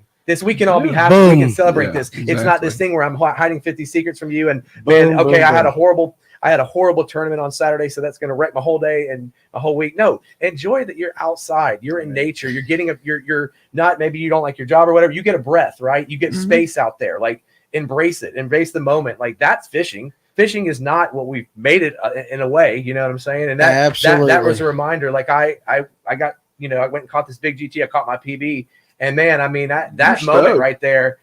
I put that above anything. That was super cool, man. Yeah, you're sitting there on that video holding that damn thing. And Ryan's like, you can tell in his face, he's like, I really want to say something, but I'm at a loss for words, and I'm exhausted right now. So I want to bring this up because this is funny. So while I was over there, all those guys. So I brought my buddy Tyler Capella. He's probably the best tarpon guy in the state of Florida. Caught the state record last year. And so I've got him, and I've got Ben and Mick. They're all saltwater fishermen. So I was their punching bag the whole entire time. Every time I hooked a GT, that's not a spotted bass, is it? That's not a spotted bass. Yeah, right. Yeah. So, I still was like, look, guys, I don't care what you say, and it's true. Bass fishing is very, very technical, right? Like I feel like I could go to the reef and catch GT year round on topwater. Okay, you can't do that with bass. You have to adjust, like whether it's the day, the conditions, the time of year. But then I started thinking about it, and I think a lot of people haven't experienced fishing for GT. I think they could get the bite, but that brute force, like a lot of people I know have never fished where you take a Stella 18K and you completely lock that drag. And if you try and pull out the braid, it cuts your hand. And you guys can't tell. You can probably see it. I got a nice dad bod going here. I'm in my 40s. I got white stuff. Hey, I like it. I'm not in the best condition, right? And when you go and you hold that, a GT, besides a big bluefin tuna, is by far, I think, the strongest fish in the ocean. Maybe a dogtooth tuna, but it's brute force. And so you're sitting there holding this thing, and when it goes to run down or it moves its head, it pulls your whole body forward, and that's a different thing where it's like brute force. And you're sitting there, most places you go are, it's like their summer and you're in winter or vice versa. You're jet lagged. You're throwing a 120 gram OG the whole entire time. You know what I'm saying? That's and big tackle, and your arms are already numb. I'm ready to throw my rod in the water before I even hook the fish. So it's funny you saying that. So this literally happened, I think, about a month ago. And shout out if Latrell's on here. So I went out with this friend of ours. His name is Latrell. And he had never really gotten out on the open water and fished the OG before. And so we pull up to our first spot, and I hook into that 22-pound striper that you guys have seen a picture of. And I fought this thing for on an OG setup for like 5 minutes to get him in, right? To get her in. And Latrell looks at me, and I was like this, man. Shaking. Yeah. From the striper, right? Right. He goes, and man, I just couldn't even the amount of excitement that from this explosive. I mean, it was the biggest topwater bite I've ever gotten. He goes, man, that thing's gonna last you for a month. That's true. Yeah. And I was like, Latrell's such a good dude. I said, dude, you are so right. And it's funny. Literally, the next spot later, he caught his first 4-pound spot on the OG. And then I saw his face light up. Yeah. And he's filled with just this excitement and we see that passion, and we both looked at each other, man, and just pounded it out. Business. And we're like, yes, this is what fishing is about. Right. That is exactly, and that does not happen enough these days. No. Yeah. That especially on Lanier and some of these other lakes, it's just too much. That's disappeared. You got to get back to the people, the sense of adventure too. You know what I'm saying? And I mean, you can fish tournaments, you can have fun doing all that, but don't let it wreck your no, life. it shouldn't be. It shouldn't be. Yeah. No, I like that. That's actually, of all the stuff we've talked about, that's probably the most important thing y'all talked about. I think today. so. I agree with you. Honestly, 100%. having fun with it, because if you take the fun out of it, stay home. There's no sense in wrecking your life over fishing. You should enjoy it. So, we are all kids when we were fishing. Absolutely, that's right, Ron, and that's the way it should be. Now, before I bring this thing to a close, shout out your website, shout out your social media, stuff like that, where people can keep up with you. And stuff like that. Let's it's castfishing.co if you want to check it out. You can follow Ryan Hanks Fishing or Cast Fishing on Instagram or Cast Mag. Cast Mag is our Australian, and they catch some awesome fish over there. So my buddies, the two other owners of Cast is Ben and Mick, and they got invited out of Australia.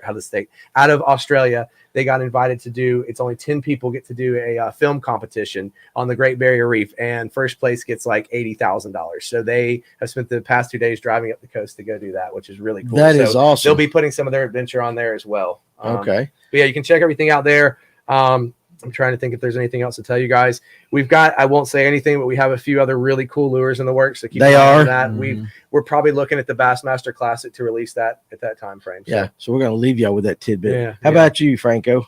Well, my girls asked, they said, Dad, if you get an opportunity, you have to give us a shout out. Absolutely. Those girls are awesome. They're some of my favorite people in the world. They're really, really cool. So Bella, we should have done that first. Huh? We should have done that first thing. Yeah, right. We should have. So Bella, Gabby, Gia, giving you a big shout out. I love you. I know, yeah. And don't you like that though? Because I have a daughter that gets on here from time to time, and she'll watch it. Of course, now she's working at night. She's a nurse now, but she would when she was in college. Yeah. And I'll get a "Hey, Daddy" in the comments. I know how it makes you feel. Yeah, that's you got to take care of them. Yeah, they love this. So that's awesome. Yeah, they love Ryan. I mean, that's Ryan questionable, and I have been friends but now no, I'm just kidding. No, they're That's awesome. awesome. Yeah, I haven't seen them in a long time. Now I feel really old. They're all tall now. Last time I saw them, that was my birthday, and I come back from fishing with him, and they had made me a huge birthday card and put it on my truck. Ain't that awesome? They're awesome. Again, that's part of fishing that gets lost in all this, that people, relationships and stuff like that. That's awesome. So, any social media or just?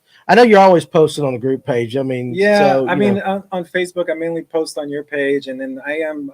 Anything on Instagram, you can go to my last name, Curotto Franco. Mm-hmm. I mainly post on there forecast and just kind of make sure that people know what's going on that front. But that's it. Well, I want to say this. First of all, I love it every time you guys come. I appreciate it. Thank you. It's always a blast. It's always fun every time you come. It's awesome to hang out. You guys are welcome back anytime. And especially, you. I know it was painful tonight. But no, seriously, I appreciate it when a guy comes in, he's honest, and you're trying to make other people better. Yeah, man. So I really respect that. That just, we get guys on here, and I'm not gonna call names, but I know when they get on here, they'll give me a little bit, but I know that they're not gonna give me a lot. Yeah. And that's fine. I'm good with that. But you were able to tell a lot of guys, Harmon, you are not my daughter, or dear Ryan, hey daddy. Okay, there you saying, I just saw Harmon and hey daddy and all that. So you get to deal with him next week. I think he's talking to me. Yeah, you get to deal with him next week. Look, I'll be out of town. So again, listen, guys, thank you very much. No, I enjoy it every single time. Appreciate it. And I don't even have to wish Cast a great future. We know it's going to happen. We know it's going to happen. So, guys, hey, listen, I'm going to wrap it up for this edition. Again, go check out all the videos. So go back and watch this over and over again, because I know you're not going to be able to get it all in the first time. Definitely a lot of great information was, spilled or provided, however you want to look at it tonight, but we appreciate it. Next week, we're going to have Lanier Baits and LJ is going to be on, and then you can talk a little bit about them hard swimmers and all that stuff. So hey, look at that, look right there. Isabella hits you up. Yeah, they waited for that. That is absolutely awesome. So again, thank you guys very much. Thank you for just being good people. All right, Just appreciate being it. Thank good you. people Very like welcome. that. So at the end of the day, they are. All you guys are. Yeah, y'all I've were got to just- talk to Mick a couple times. Mick's good people, dude. Oh, yeah. Just They are. absolutely. So Yeah. good people So- and all that. And we look forward to the future and things that we can do together. But again, next Thursday, Ryan will be here with LJ and all that. And so I hope you will tune in then. You guys have a great weekend. Be safe. I say it's only Wednesday. I'm thinking we're Thursday now. So Yeah. Yeah. enjoy your next few days. But regardless, when you get back on the water, be safe and teach somebody else how to fish. Pass all this along That's right. and That's just make right. it better. So Yeah. you guys be good. We'll see you on the next one. All right, appreciate it. Thank you. Thank you.